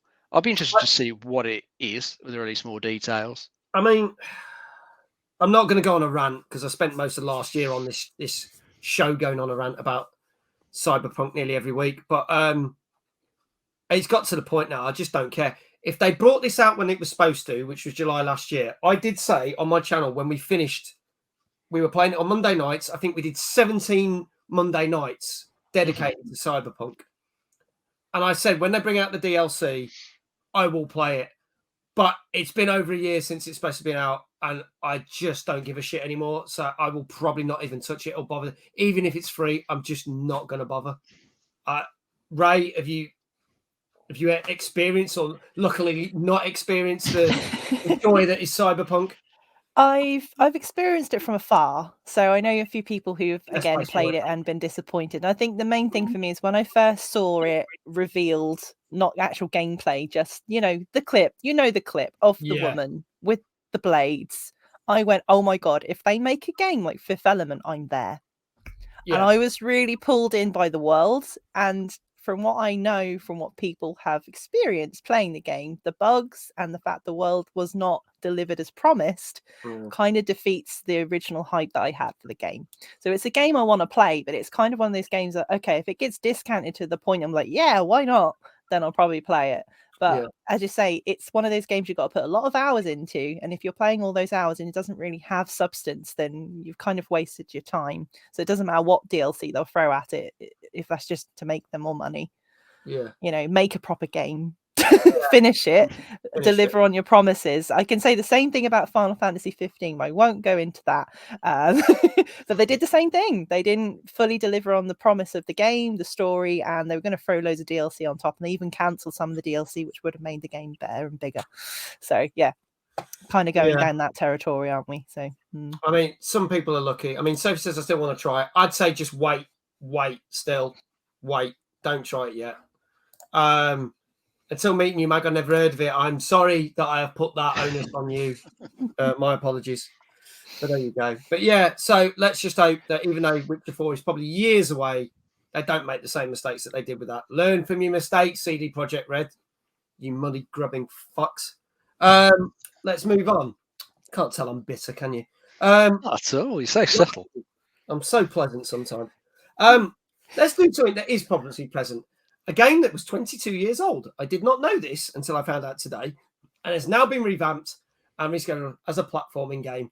Yes, it may take certain elements from certain games like Crash Bandicoot and stuff, but it might just do it in a nice new twist. This is Kao The Kangeroo. Let's have a look at this. Kangaroo.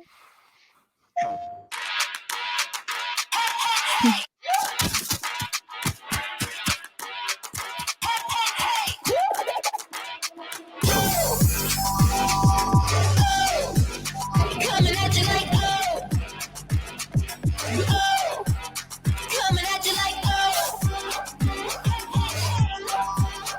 coming at you like oh, coming at you like oh, coming at you like oh, coming at you like oh,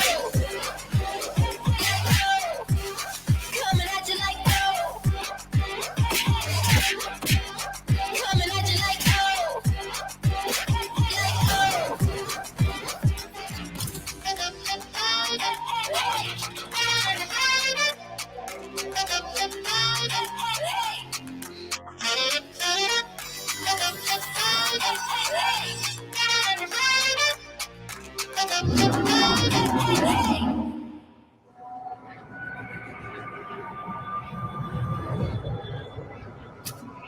Harry Kao, it's time. Coming at you like oh. Coming at you like oh. There you go, Kao The Kangaroo. So this actually came out originally. It was a game from 22 years ago. As I said, never realised.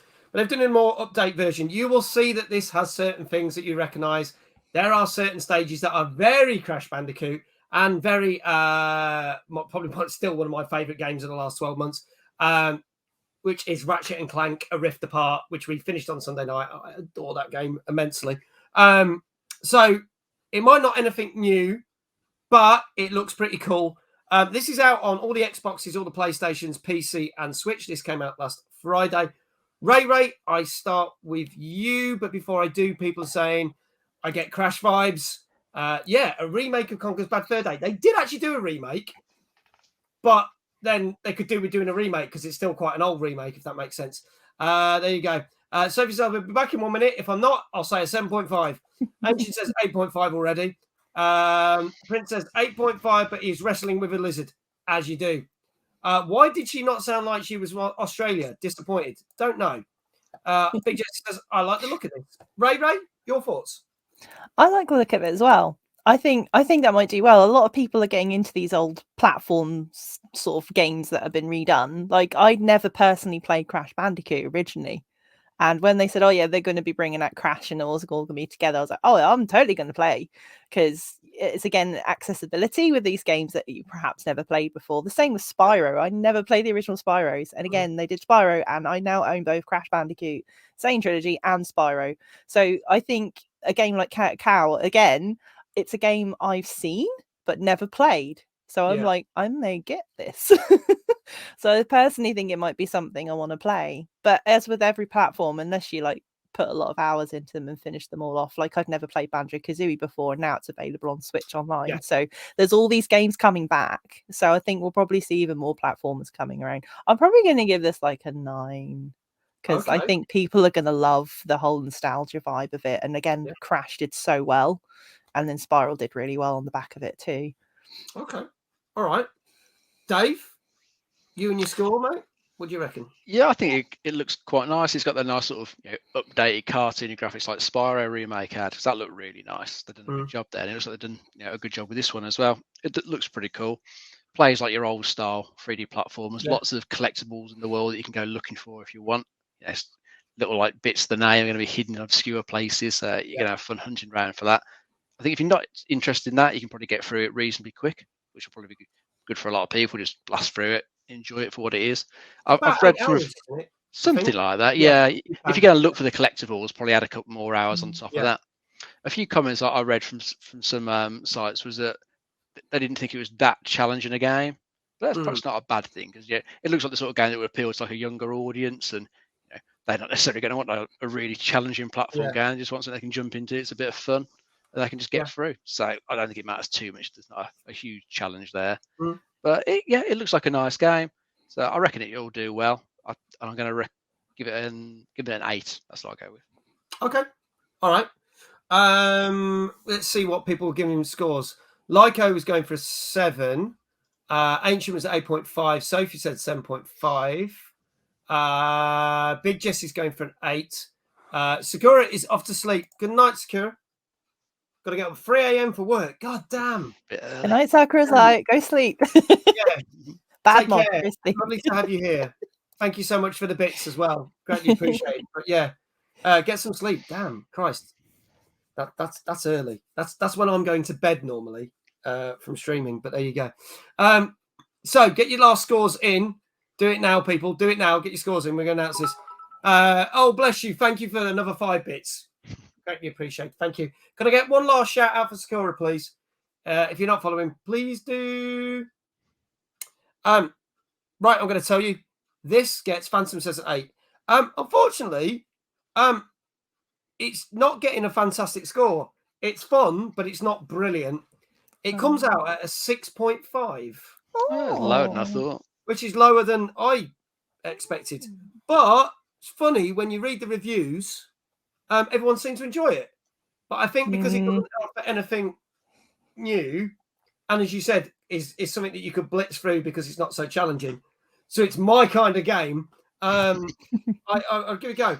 And this may sound like a weird flex, but after seeing the reviews today, and I'm watching some things, and even though it got those kind of reviews, I applied to see if I could get a copy of the game on PC because there was a sponsorship being offered, and I applied for it today. So I'm like, fingers crossed, we'll find out. I may get it, I may not, I don't know, but I would certainly play it. It's my kind of game because I like games like that. So there you go. That's a 6.5 for Kao The Kangeroo that came out last Friday on pretty much everything. Now, Dave was talking about Gran Turismo earlier, and Sony have announced, well, there's a couple of things we're going to talk about. One is Sony have decided that they're not going to do anything within the non-E3 coverage, which I'm covering Thursday, Friday, Saturday, Sunday live as it happens on this very channel. But they are doing a state of play thing a week before all that starts, which is this Thursday evening. 30 minutes of games showcased. A lot of people are assuming that we're going to see some more of the new God of War. Fingers crossed. They have stated there won't be any VR stuff, and we'll talk about that in a bit. Weirdly, though, before they announced that, they had their shareholders meeting, and Sony have announced a new film and 2 TV shows. So, the TV shows are going to be God of War, which is going to be on Amazon, and a Horizon Zero Dawn TV show, which is going to be on Netflix. Now, here's the weird one. Gran Turismo is being made into a film. Not sure about that one. A God of War TV series I could see. Horizon TV series I could see. Not sure how you turn Gran Turismo into a film. Unless it's going to be something like Days of Thunder or something. I don't know. It probably will be. Probably a rookie driver coming up into the big leagues who does something wrong and then gets better and wins the championship. Hurrah. Yeah. Probably some silly plot like that. Just got the Gran Turismo name because people recognise it and it's branded. Oh, Phantom's like, why? Why God of War? Look, hopefully it's not like the Halo TV show. I've not seen it, but everyone says it's rubbish. But yeah, it's very, very average. Yeah. So we'll see. They might do good things with it. You never know. We'll see. Best thing to do, lower all your expectations. So you're not too disappointed when they decide to do completely different things with characters you know and love. Yeah. Or bring in new side characters who are completely pointless to the whole story. And they have a whole episode devoted to them that you can just skip. Yeah, and then they normally die the next episode. So you go, well, why did you do that? I don't think who on earth they get to play Kratos, you know. I know. Who would it would be? It would be. It's got to be. Yeah. I don't know. That's what I'm thinking. Like, Oh. You can't just get The Rock to do everything. It's macho, can you? Yeah, Just get The Rock to do it. No. You can't. I mean, you could find someone with the right, build and stature. It's just getting the right voice, though, isn't it? Yeah. So we Exactly, all it's recognise the not- voice in the yeah. recent games. You Yeah. want something like that, definitely. The guy who So I played think The Drax, Witch has done well, yeah. Oh, that's Dave Bautista, isn't it, from the Guardians of the Galaxy Dave. movies? Again, he's got the physique, but it's that gruffness, I think, because of the Yeah. voice and everything. I don't know whether that would actually... I don't know. So, in case you just missed it, God of War TV show coming to Amazon, Horizon Zero Dawn TV show coming to Netflix, and for some god-awful reason, a Gran Turismo film. So there you go, Jesse. Jesse says... I'm excited by Horizon, though. Yeah. There you go. Oh, we're getting raided. I'm quite excited about Horizon Zero Dawn. Shield Maiden, hello. Thank you for the raid. Viking Wadey, hello. Welcome in. Thank you for the shout out, Sophie. Welcome in, Raiders. Welcome to the show. We are just talking about the fact that, and here we go, I'm going to say it for one last time. Big Jesse said the Need for Speed film was surely enough to know not to make a Gran Turismo film. I agree. But they are bringing out a God of War TV show on Amazon, a Horizon Zero Dawn on Netflix, and a Gran Turismo film that nobody asked for and nobody cared. No more video games or TV shows. There you go. In capital letters. I know, yeah, just don't. There you go. All right. So, also, going away from the TV shows that are announced, as we know, on Thursday, when the State of Play PlayStation Showcase is going on, we're not going to cover it live. We will talk about it on next week's show, Dave and me and our guest, who I'll announce later. They have stated, though, that PSVR 2 is coming. It is happening. And there will be 20 confirmed games at launch. Some are first-party titles. Some are third-party titles. Discord, thank you for that lurk. I didn't even know you were here, dude. My apologies. But he's lurked, so there you go. Sorry, dude. But one game they have announced for it, which they haven't stated will be included in these 20, is there is going to be an Horizon Zero VR game. So for all your Horizon fans, that is coming. It might not be in the original 20-game lineup, but there will be 20 games. So there you go. There you go. Shield, thank you again for that raid. Really appreciate it. Let's have a look. What else? God of War might be good if they get the current VA to play Kratos. Voice acts. It depends, because if it turns out he's a really small guy, can you imagine that? Oh, don't argue with me, boy. And he's as tall as me. Ain't going to work. In May, some VAs are insane with their range. Yeah, I know. That could be weird. So we'll see. Ray, did you see that? Yeah, do you have the panda plushie? Do you have a panda plushie? This one says, I'm waiting till you have a week where you run out of game news so you can do actual news called What's on Pornhub Premium this week. Probably never going to happen. I do have a red panda. Probably. There you go. Cool. I actually got it last week when I was on holiday. Hey! Because I was missing a panda. So when I get a red panda. Yeah. It's all right, Shield. Shield says, how are you? I'm good, thank you. Thank you so much for that raid. If you want to catch more of Shield and Viking Wadey, we will be playing Sea of Thieves tomorrow night at 9 o'clock. We're starting the brand new thing that's launched last Thursday. Should be interesting. Who will we side with? The Reapers or Golden Sands? At the moment, Reapers are winning it. My favourite island's going to disappear for good. Anyway, let's move it on. Now, from a boxing kangaroo and cows in space to shooting Nazis in the bollocks, it's got to be Sniper Elite 5. That was seamless. I've got to do more of these. Here we go. Sniper Elite 5, people. Let's check out the trailer. Rated M for mature. June 1944. Operation Overlord, the Battle of Normandy. We helped prepare the way by destroying coastal installations. The Germans didn't know what hit them. But surprise only lasts so long, and the Germans are rallying their defenses.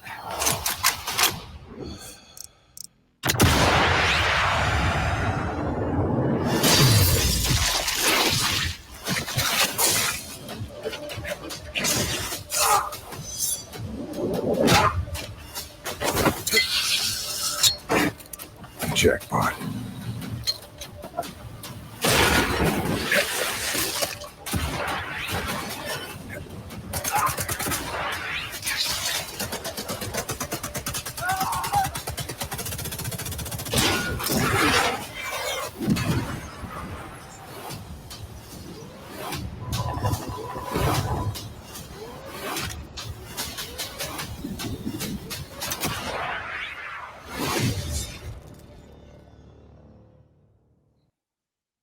There you go, folks. Sniper Elite 5. Hello to Toxic Cat, who's here.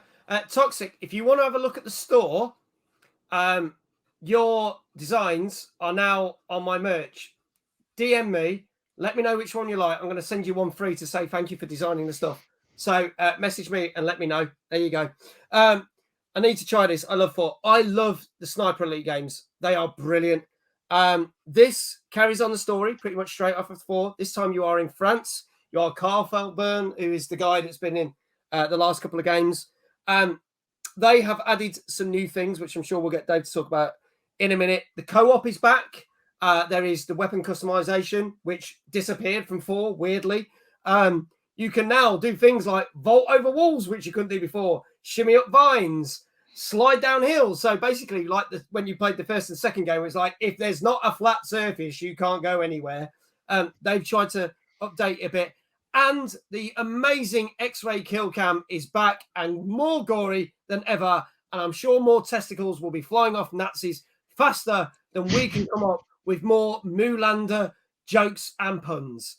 Dave, on that note, I will hand over to you. Thank you, mate. I did play a bit of this on the weekend. I had a go on the first level, single player, and then in co-op. It's a game I generally do prefer more in co-op, just tend to have more fun in it. When I'm playing it single player, I am going through it slowly, trying to like keep quiet and snipe people. It usually goes wrong, and then you have to get the machine gun out, kill everybody. So it gets pretty noisy. But co-op wise, we just kind of, we don't spend too much time sneaking around. We just tend to sort of rush in, take everybody out, and it can just be great fun 2-player wise.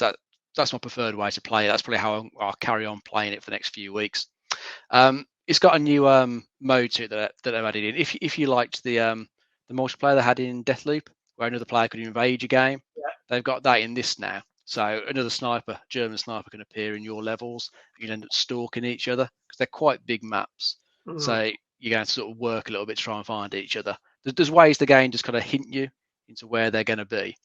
I haven't tried that bit out, and nobody invaded the games that I was played on the weekend. We left it open so that people could, if anyone was doing it, but nobody invaded. So haven't seen that bit working yet. Hopefully people will try it out though, because it was kind of, I quite enjoyed it for the first few times in Deathloop. Then eventually I did get a bit fed up with people coming in and get in the way, and I was trying to get through a level.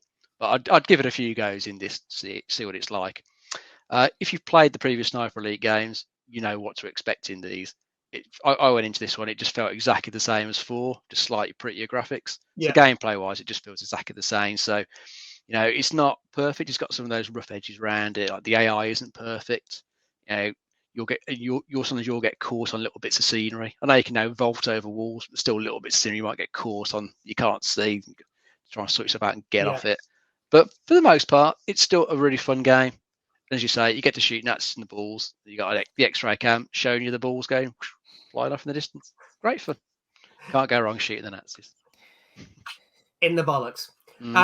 Raye, now I know you don't like first-person shooters, but this is slightly different. So, right? I quite like stealth games, so I'm a big Hitman fan. So I really enjoyed Hitman 2 and Hitman 3. And I quite like, as Dave said, they've added in the option, I think you're both actually saying about it, option of like climbing and being a little bit more stealthy and being able to vault and stuff. Well, that's a really huge thing in Hitman. To enable you to quickly move when you are trying to be stealthy. So the fact that it wasn't in previous ones, it's like I can tell I've been perhaps a bit frustrating, but obviously maybe they weren't quite there yet. But no, Sniper Elite is something I've admired from afar, from clips and things of people just generally taking shots that you think wouldn't even be happening, and they just happen. So I think it's a game that's going to keep on giving with that equation, isn't it? They've got the recipe, they just need to slightly tweak it and amend it, and the loyal fans and followers will come back, I would imagine, and they hopefully will pull in new people Maybe I should have a go. I don't know.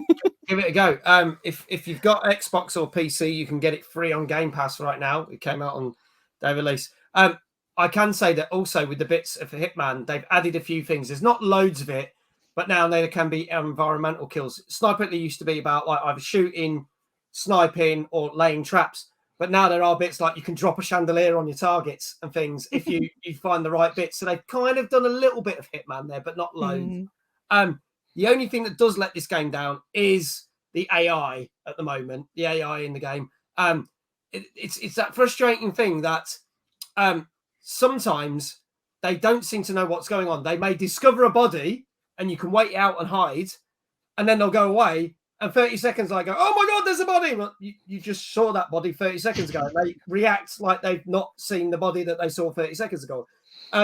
But they can also be really good because if you don't cover your shot, like with the sound of an airplane flying over, they're far in the distance, but they can track you down like to the exact point where you were, even though you're miles away, which is really weird. Yet they can be right by you and you're hiding on the thing and they can't track you that you're stood behind a hay bale when you're only a couple of meters away. So the AI is a bit inconsistent and they do tend to come running in at you and you could just stand in a line and gun them down sometimes if they get stuck. So there is a few problems with it, but is it as good as the other games? Let's see. Chat, get your scores in now for Sniper Elite 5. This is out on PC, all the Xboxes, all the PlayStations. This came out last Thursday. Thank you, Toxic. I will pick up your DM after the show and we will get that piece of merch, whichever you have chose, out to you, just as a thank you from me to you for designing those wonderful designs. And that I always do that the wrong way around. And my door thing, which is there, which is the massive version of that. And someone did say, is the mag on the door taller than me? Yes. Yes, he is. True. Replicate Gamer, hello. How was your stream? How was your D&D? Hope it went well. Big Jesse saying 8. Lyco, 8. Sophie, 8.5. Shield, 7. Prince, 7. 8 for the balls, said Sakura. I thought he was going to sleep.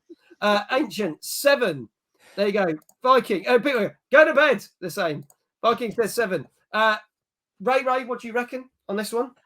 I think, yeah, chat. I think got it. I think perhaps 7 or 8, but maybe 8 because the improvements. But I think the Loyal Elite will go back to it. Yeah, so I'm going to say 8. Okay, going for an 8. Dave, I'll try an 8.5.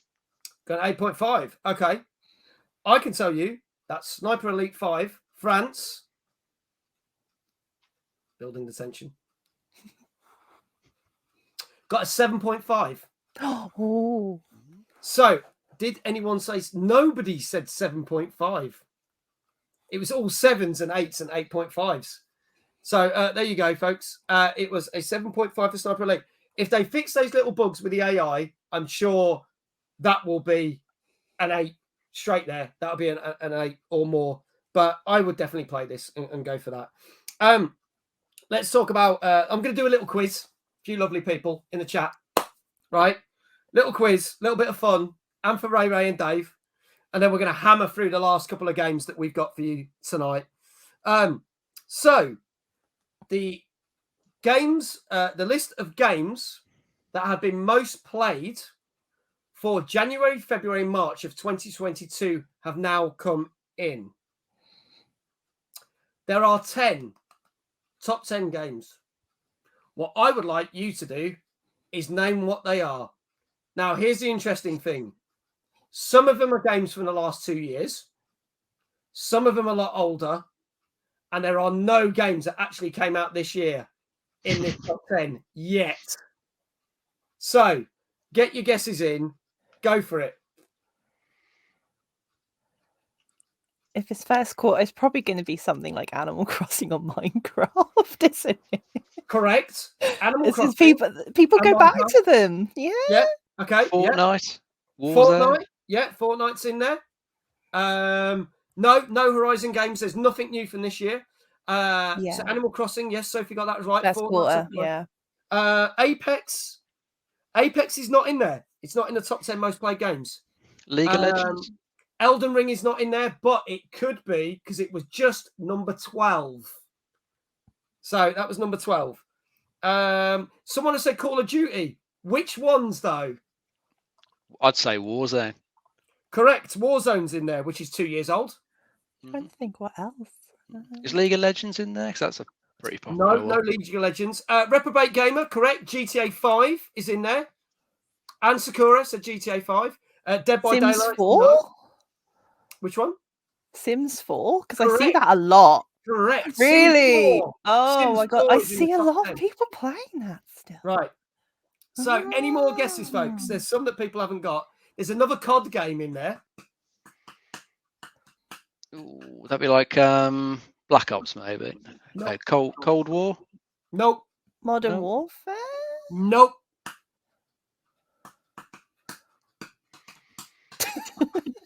I know Vanguard was the recent one, but that wasn't that popular, was it? So... It wasn't, but it still made the top 10. Oh, it did still make it. Okay, Oh. fair enough. Right, go, Sophie.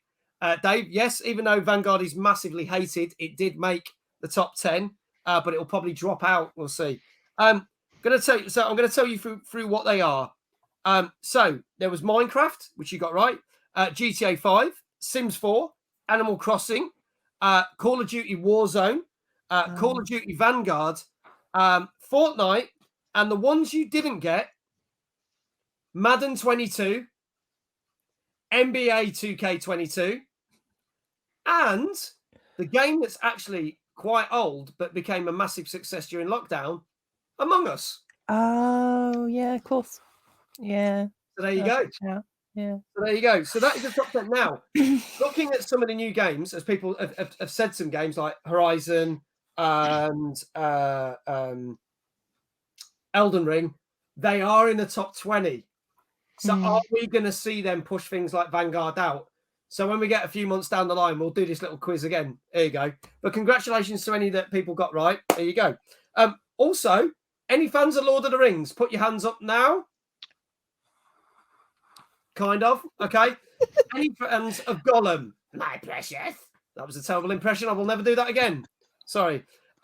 We have an official release date for the Lord of the Rings Gollum game. And it's not been postponed. It is coming out on September the 1st, ladies and gentlemen. So if you've been patiently waiting, because it was postponed from last year, September the 1st, Lord of the Rings Gollum does get an official release date. Fingers crossed. So there you go. Now, we've got how many more games we've got? Literally 4 more games to talk about, and then a couple of trailers that dropped today. This is a game that I know Shield and Viking love. But unlike the Nintendo Switch version, which died on its arse, this is a brand new, from the ground up, completely separate version of Apex Legends. And this came out 2 weeks ago. This is Apex Legends Mobile. Let's have a look at the trailer.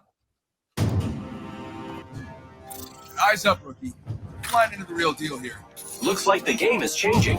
I love new things. Want advice? Stay out of my way.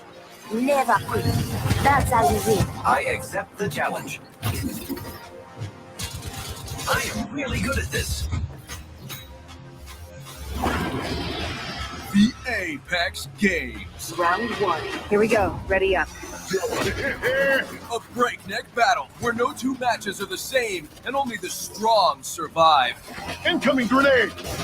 Home to the most skilled and dangerous warriors in the Outlands. Elite experts trained in combat, For order. chaos, Dropping the pain. and destruction. I soar so high I can speak to the gods. And then there's Octane, doing Octane things. You want to play with the big dogs?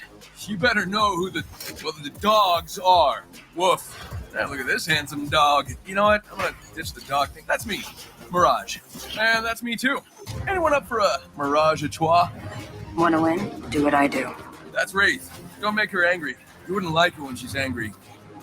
Your choice is pointless. See you in the next dimension.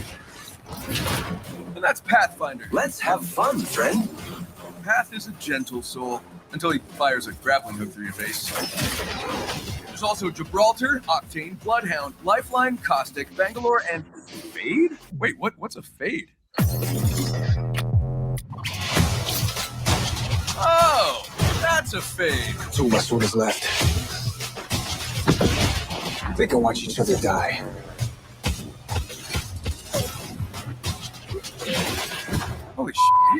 pretty cool. But you know what's even cooler? Modes, and we got them. Down low, too slow. Haha! Here comes Gibraltar! Yeah, we've got Team Deathmatch. Boom, 3v3, more boom, Battle Royale, bigger boom, and quick battle, which is just like a regular Battle Royale, but well, it's quicker, goes faster.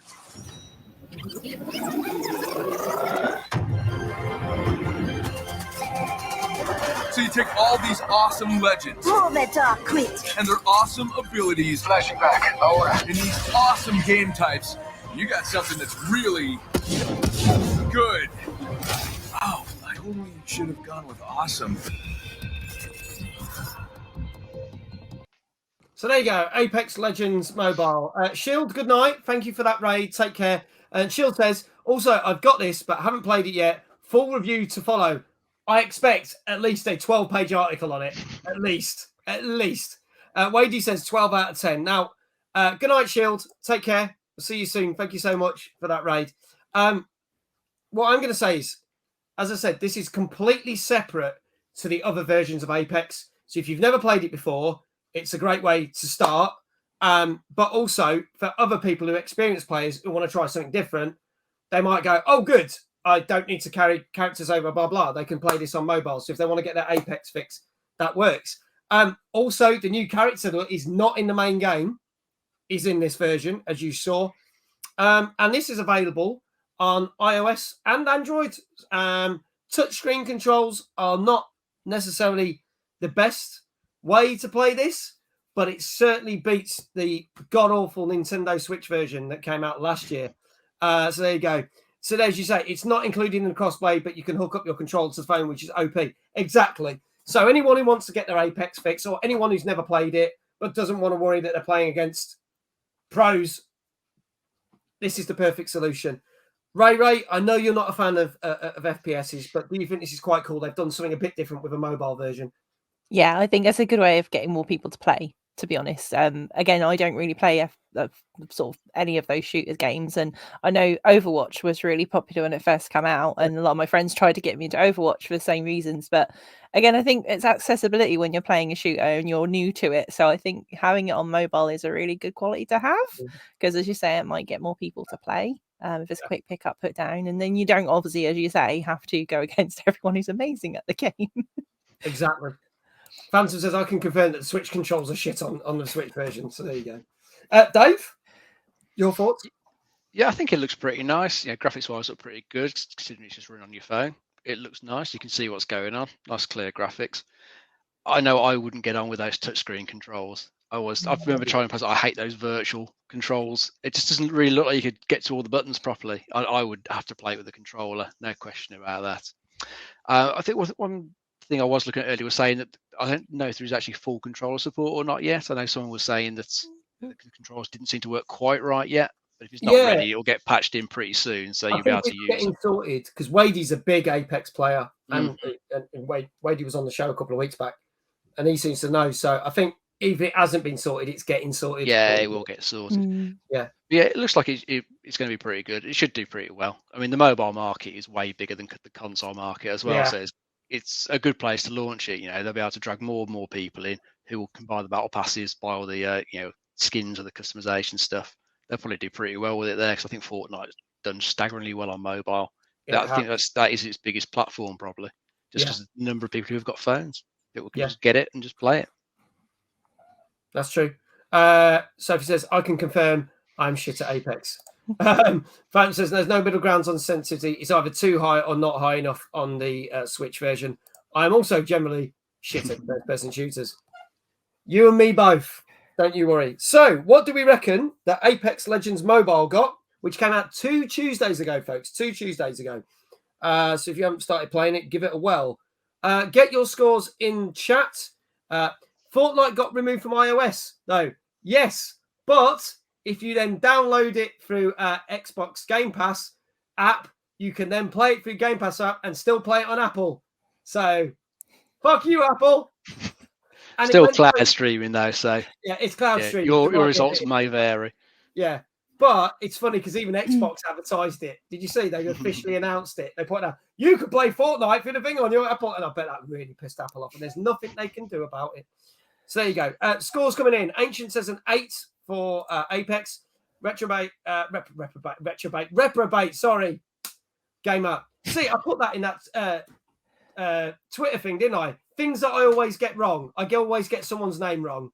Always. I put it on. If you've not seen it, there's a thing. 4 things that always happen in my streams. And I sent it to Raye and a few other people. They have to do the same. One of the things is I always get someone's name wrong. Sorry, Reprobate Gamer. 7 by 10. Lyco is great. 8. Andrew's like, right, I'll go put it through the Xbox then. Sophie, 8. Big Jesse, 7.5. 7.5, but I missed the video. 7, says Prince. Ray, what do you reckon? 7 or 7.5. Again, it's this case of, is it good enough on mobile quite yet? They may need to do some tweaks or something. Which one are you going to go for? 7.5. Okie dokie. Dave? I was thinking 7.5 as well. Okay. All right. That's cool. You can have the same score. Well, I can tell you that Apex Legends does get a 7.5. Ah, there you go. The touch controls aren't as great, but once they get sorted out the control, it's a perfectly decent version, and it is worth giving a try. So can I get a shout out, please, for Raye first? Then can I get a shout out for Reprobate? And then can I get a shout out for Andrew, please? Thank you very much. There you go. Shout outs are going out. Thank you very much, Sophie. Awesome. Our next game. This is first of 2 games that are in early access. So take the reviews with a pinch of salt. This we were going to talk about on last week's show, but we got no reviews for it, so I couldn't really talk about it. Even though it came out 2 Tuesdays ago, just like Apex Legends Mobile. This is the 4th game in the series. Again, it's another shooter, but it's a more serious shooter. This is Arma Regforger. This is out on Xbox and PC on early access. Here we go. Peggy 16.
There you go. So this is Arma Regforger, which is the 4th one in the series, but this is in early access.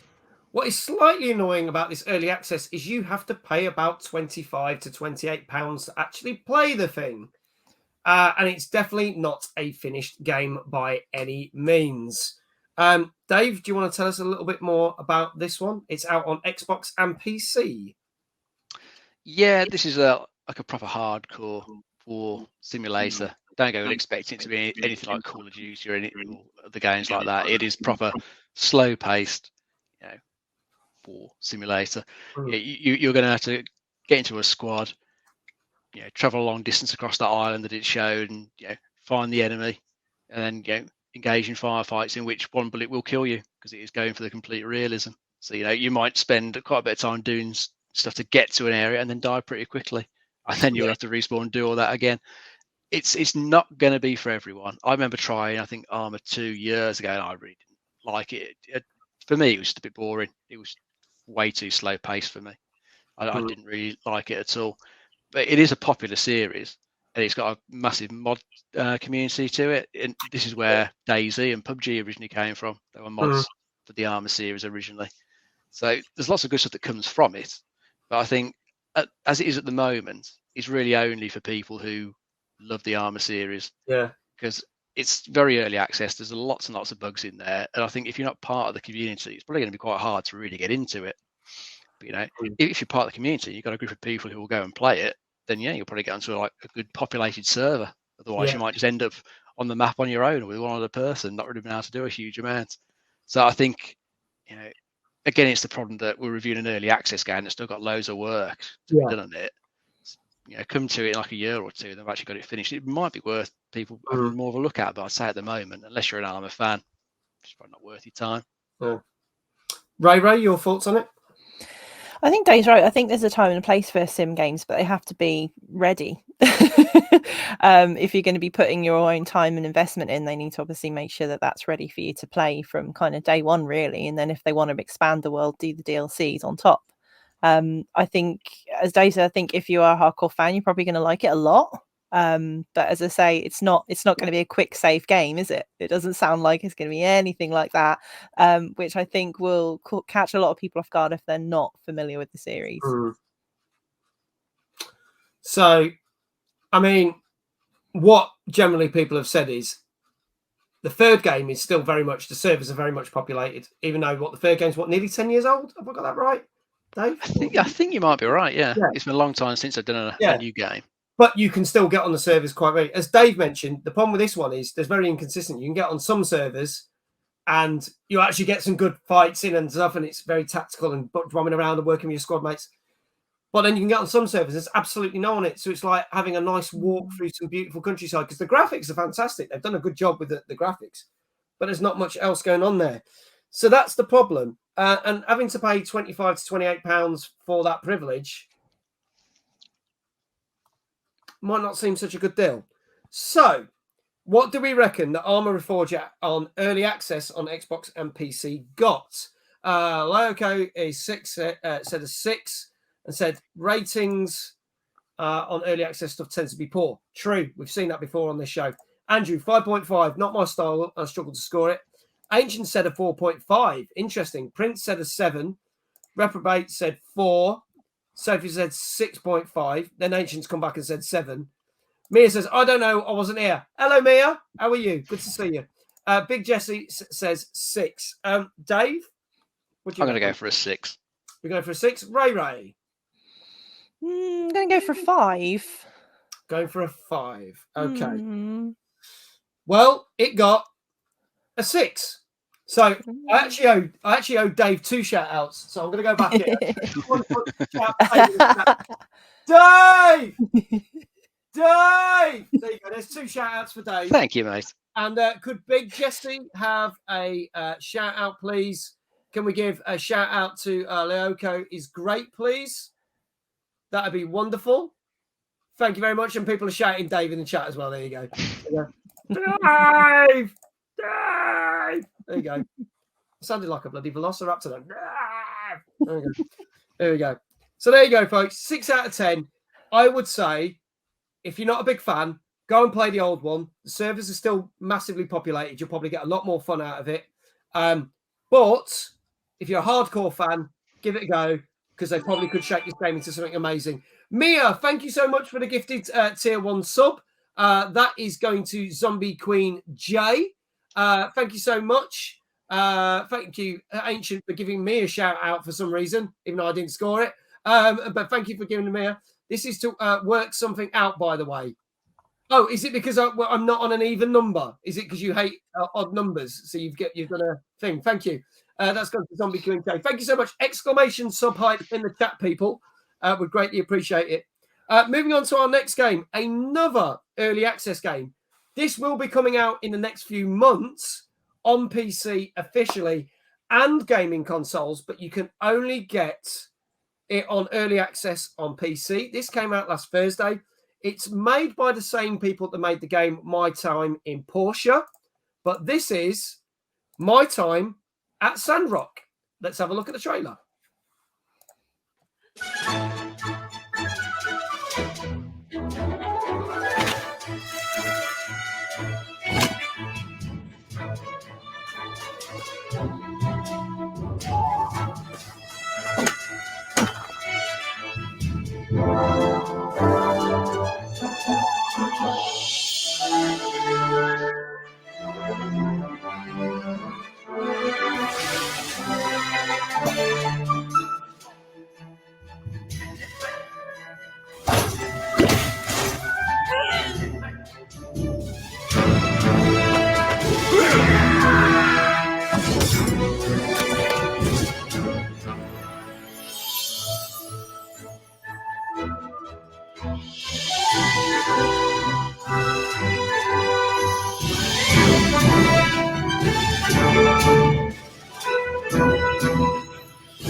There you go, folks. My Time at Sandrock. Building, crafting, farming, fighting, stories, and even dance competitions apparently feature in this game. That is very true. Big Jesse already going, this game is not for me. And yes, Mia, that took me up to an even number of subs. So even if you didn't know, thank you very much, because I know it drives you insane when I'm at an odd number of subs. Thank you very much. So I'll start with Raye on this. Is this the kind of thing that you would play? Because I know you're like an Animal Crossing fan and stuff. So could you be tempted by giving this a whirl? I think I'd definitely try it. I actually wanted to play My Time in, is it Portia or Portia? Yes. I can never pronounce it right. Yeah. I actually wanted to try that a long time ago, and I'm pretty sure I got it free on Epic at some point. Probably. So I have no excuses, but I think the problem is, again, it's one of these new worlds where you have to invest quite a bit of time to learn all the mechanics, and when you've got the likes of things like Stardew Valley and Animal Crossing sitting there ready waiting, and you know they work and you know you can enjoy them and spend a lot of hours on them, it's difficult to then get another game into the mix to then try.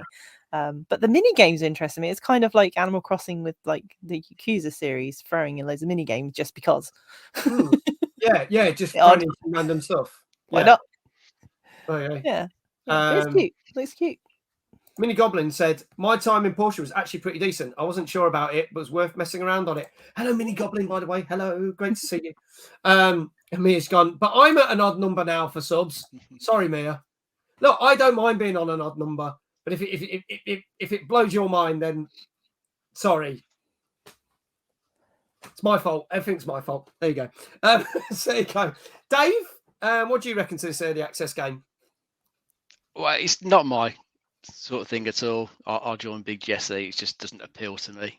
I'm not a fan of these sort of life sim type games. You've got to go in and rebuild a community from scratch and do farming and water your crops and all that sort of crap. It just isn't for me. I mean, these sort of games are hugely popular. I know some people absolutely love playing them, but it's just not the type of genre I could ever really see myself spending much time with. So I know it's one I'm going to be skipping. Right. Okay. I saw someone stream My Time Portia today. There you go. He's still very popular. I see it. And as you said, Raye got it free on Epic Games. So there you go. So free on Epic Games. So there you go. Well, what do we reckon this got? Chat, get your scores in. This is My Time at Sandrock, which is an early access version on PC only at the moment. But we do know the full version is coming out in a couple of months, and it will be on all the consoles as well. This came out last Thursday. Get your scores in the chat now. If you get it right, you will get a shout out. Sophie is coming in with an 8. Reprobate Gamer is a 6. There you go. Hello, Diva. How are you? Good to see you. See, Lyco is great. It's pretty cool. Nice to see people still playing and enjoy this game. 7. Midnight Scavengers. Hello, Midnight Scavengers as well. Hello. Hello to you. 6. Raye, what do you reckon? I want to say 8, but I don't know if it's quite there. So 7.5. But I really enjoy the sim games. But I think if they're really time consuming, then that's probably going to throw people off. Whereas I've recently played a game that's actually stops you from spending too many hours on it at one time. Yeah. It's called Cozy Grove. And I quite like that because you could sit there for hours on end just playing this builder. But instead it goes, no, do your little things and then go rest. So yeah, I'll say 7.5. Okay, 7.5. David, yes, I will. I'll drop you a line after. Don't you worry. Dave, I'm going to go for a 7. Go for a 7. Okie dokie. Don't think we've got any other scores in, but I can tell you that for now on early access, this gets a 6 out of 10. So can Midnight Scavengers and Reprobate Gamer get a shout out, please? Congratulations to you, lovely people who guessed that right. Our last game of the night, but certainly not the end of the show. Again, this is a game that follows a sequel, which I think might be about 12 years old. So this is a game about, wait for it, owning an arcade and playing arcade games, but it's a dating simulator. And it's a sequel. This is out on all the PlayStations, Xboxes, Nintendo Switch PC, came out on Friday. This is Arcade Spirits, the new challenges. Let's have a look at the trailer and just see what on earth this is about. Let's have a look. Here goes.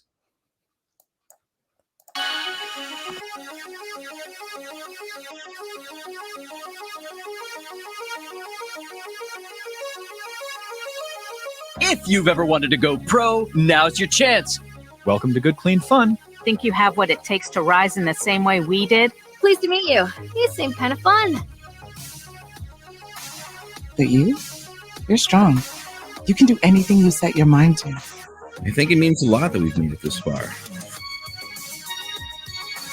Know you're all in on the Pro Tour, but we gotta take time to relax too.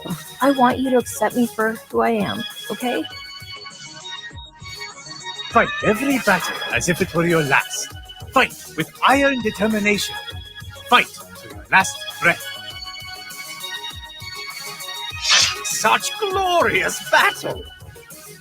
You're way in over your head. You don't even realize it. Don't mind me. Just having an emotional breakdown. Regardless of what the future may bring, we're proud of you, you know? Give it up for our challengers, everyone! For you, it's worth the wait. Above all, you have my heart. It is time for the grand finals.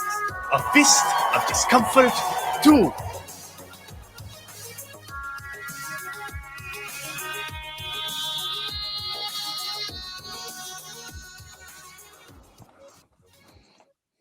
Well, at least I was enjoying the retro music, but there you go.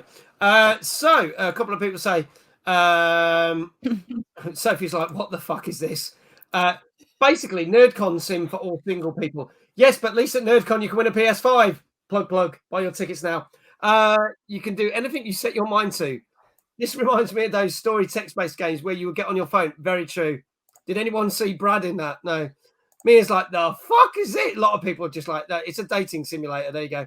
I just saw an arcade machine with Ataru written on there. Nice to see it's not even licensed. Very true. Larko's going on already. 7 out of 10. So we've seen lots of dating simulator games, but this one is based around people that play arcade games and are going to play an arcade tournament in the 80s and are looking for love.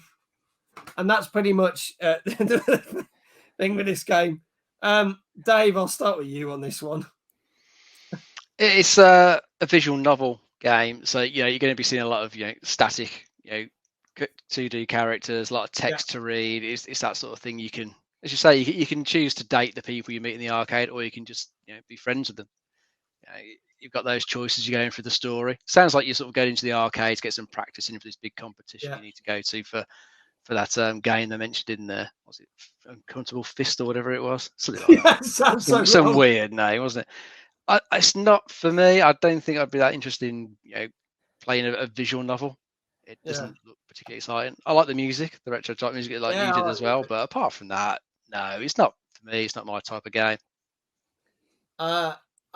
It's one of these games that came up in my thing of P-Cube, who made this, the publisher. I've showcased some of their games before, and they sent this to me, and I was like, yeah, I'm not interested in this, and I turned it down. I have no interest in this whatsoever, just because it's not my kind of thing. But Raye, dating simulator, interested? I have played some. Okay. I really like VAs and story, and I just like unexpected twists in games. I've actually played a cat dating sim game, which had some very strange twists. And as you say, dating sim games are getting a little bit more popular, as are visual novels. Yeah. And I do have a slight confession. I do actually own the first one. Ah, the original. I haven't played it yet. Okay. This was a gift. Arcade Spirits is the first one on PS4. I haven't played it yet, but it's something that, because I played this dating sim cat game, and other dating sim games that got a bit more of an edge to them. Then I'm happy to play those. If they're just literally just kind of fall in love with what's on the page, then no, it's not really for me. But yeah, it's something I'm going to be playing because I like the aesthetics of it. I like the fact that it's, as you say, it's around the arcades, around the 80s. It's cool. In neon, I wasn't too keen on the VAs from the trailer, that issue, because again, voice acting to me is really important. It helps you really blend in with some story. And if they're just a little bit cringe, then you kind of lose yourself in it a little bit, not for the right reasons of losing yourself, kind of trying to get out the door and run away. So yeah, it's not going to be for everyone, absolutely not. But I think for the people who do like dating sim games, then I think they're going to probably enjoy it, because again, the aesthetics of it. So yeah. Okay, well, let's see what it got. People are already getting the scores in. If you haven't already got, get your score in the chat now. It's not getting good. Mia 5, Midnight Scavenger says 4, David says 7, Big Jesse a generous 3.5, 5 from me, says Andrew, 4.5 from Retrobate Gamer. Raye, what are you gonna say?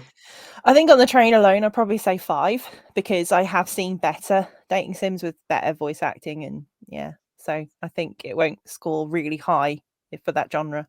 Okay. So Mini Goblin says, Mag, don't you be using those chat lines at NerdCon. If I did, my wife would kill me. And she's going to be at NerdCon, so not happening. But thank you for the tip. Greatly appreciated. Just found out my work placement is being investigated by Ofcom. Damn. Okay. Diva's giving you a follow, Raye, which is awesome. Hey, thank you, Diva. Mini Goblin says that is a very valid point. Thank you. Dave, what do you reckon? I'm going to go for a 7. I bet it's reasonably popular. Okay. All right. I'm just going to scan through the scores. Yeah, I've scanned through the scores. And I can tell you that Arcade Spirits, the new challenges, out on literally everything as of last Friday, got an 8 out of 10. That shocked me. I think it shocked a lot of people when I saw the reviews. I was like, damn. Okay. 8 out of 10. That is shocking. Wow. Which actually makes it second. Our third game that we've got that score tonight. I know Mini Goblin's like, what? Big Jesse's like, that's 7.5 too many. That's not right. We need a recount. Damn, says everyone. I know. I didn't write the reviews. As I said, this is we don't review them. It's just what the scores say. It's what the scores say. So, folks, that's our games for this week. Just a quick recap if you've just joined us. Floppy Knights out on Xbox and PC gets an 8 out of 10. Pac-Man Museum Plus out on everything gets a 7 out of 10. Rollerchampions on Xbox, PC, PlayStation, 7 out of 10. Moolander on everything, 8. Kao The Kangeroo on everything, a 6.5. Sniper Elite 5 on PC, Xbox, PlayStation, 7.5. Apex Legends on mobile, on your mobile devices, 7.5. Arma Regforger on Xbox and PC in early access gets a 6. My Time at Sandrock, early access on PC, 6. And Arcade Spirits out on everything gets an 8 out of 10. We will have more game reviews for you next week. But before we finish the show, we are going to show you some trailers for games that have dropped. One is a remake of a game, which I didn't even know had a sequel, but they've remade the sequel. And one is for a new game, but with a classic character. And the trailers literally just dropped in the last 4 hours. So here we go with the first one. This is the trailer for Destroy All Humans 2, Reprobed. It's coming out, people. Aliens.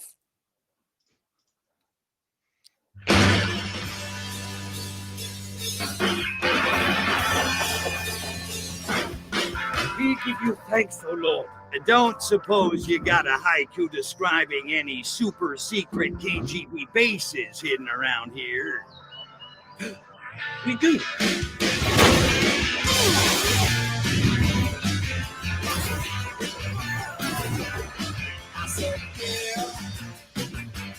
What's your name? Let's get on the field.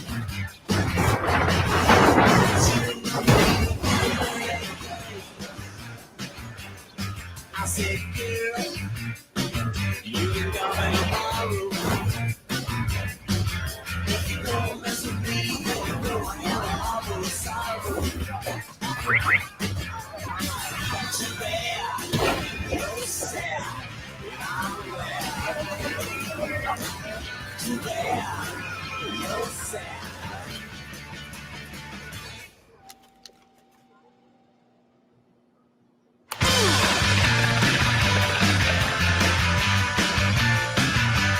Brings a freaking tear to my eye.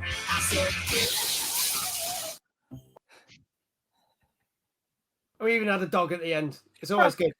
So people say, not gonna lie, this looks amazing. Yeah, they did a remake of the first one, which came out during lockdown in 2020. And this is the second one. I didn't even know there was a second one. I'm not gonna lie. But they've remade the second one, and it comes out literally in a couple of months. Lots of people really hyped for this. Looking like loads of people. Dave, Ray, would you play this? Yeah, I'd play it. It looks like it'd be good fun. Yeah. It looks super fun. It's a lot of fun, and it takes the piss out of everything. So they're worth playing. Go try it. I think the first one is still the original, and the remake are on Game Pass as well. So it might be worth checking out. So go give that a whirl. And this dropped about 2 hours before we did the show. Ladies and gentlemen, this is the trailer, if you haven't already seen it, a teaser trailer for the brand new Sonic the Hedgehog game. Here we go.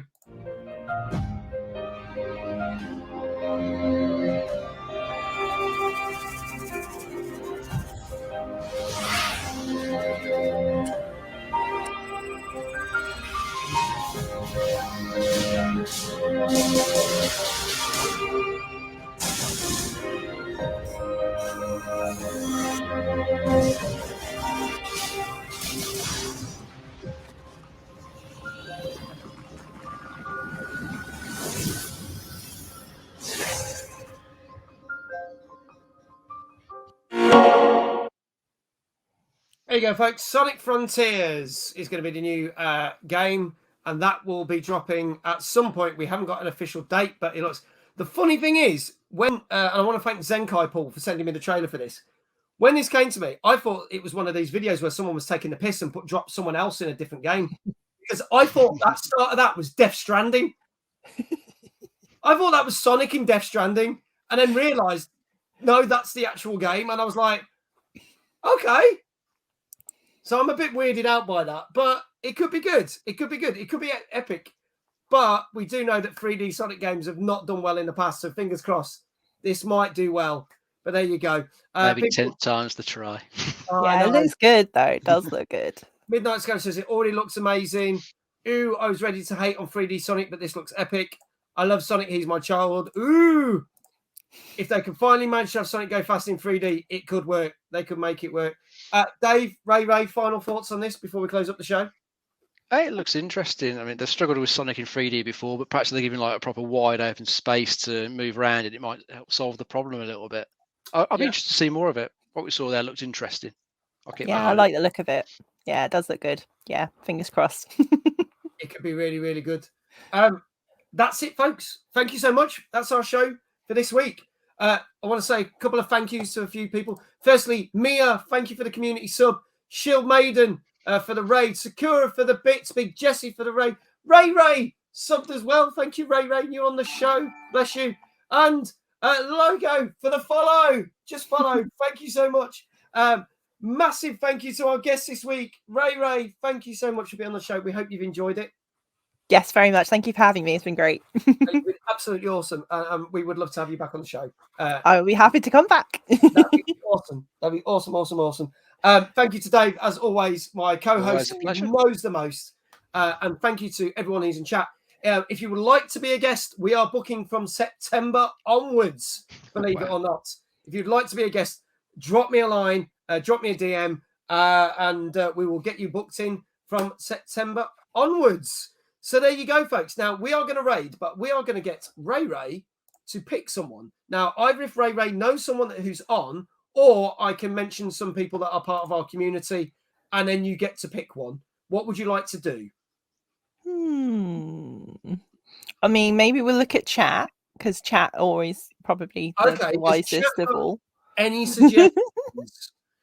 Midnight Scavengers, you're welcome. Prince, goodbye. Thank you. Diva, thank you. If anyone's got any suggestions, I have got some suggestions myself, but let's put it to chat. Don't say anything.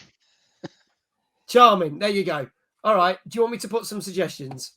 So we can. So we have got Zombie Queen J, who we've had on the show. She's playing Dead by Daylight. She's got her gifted sub from Mia. We have got. Who else we got? We have got DJ Mike, who's doing a DJ set from all the way from Canada. He popped in last night. We have also got. Who else we got?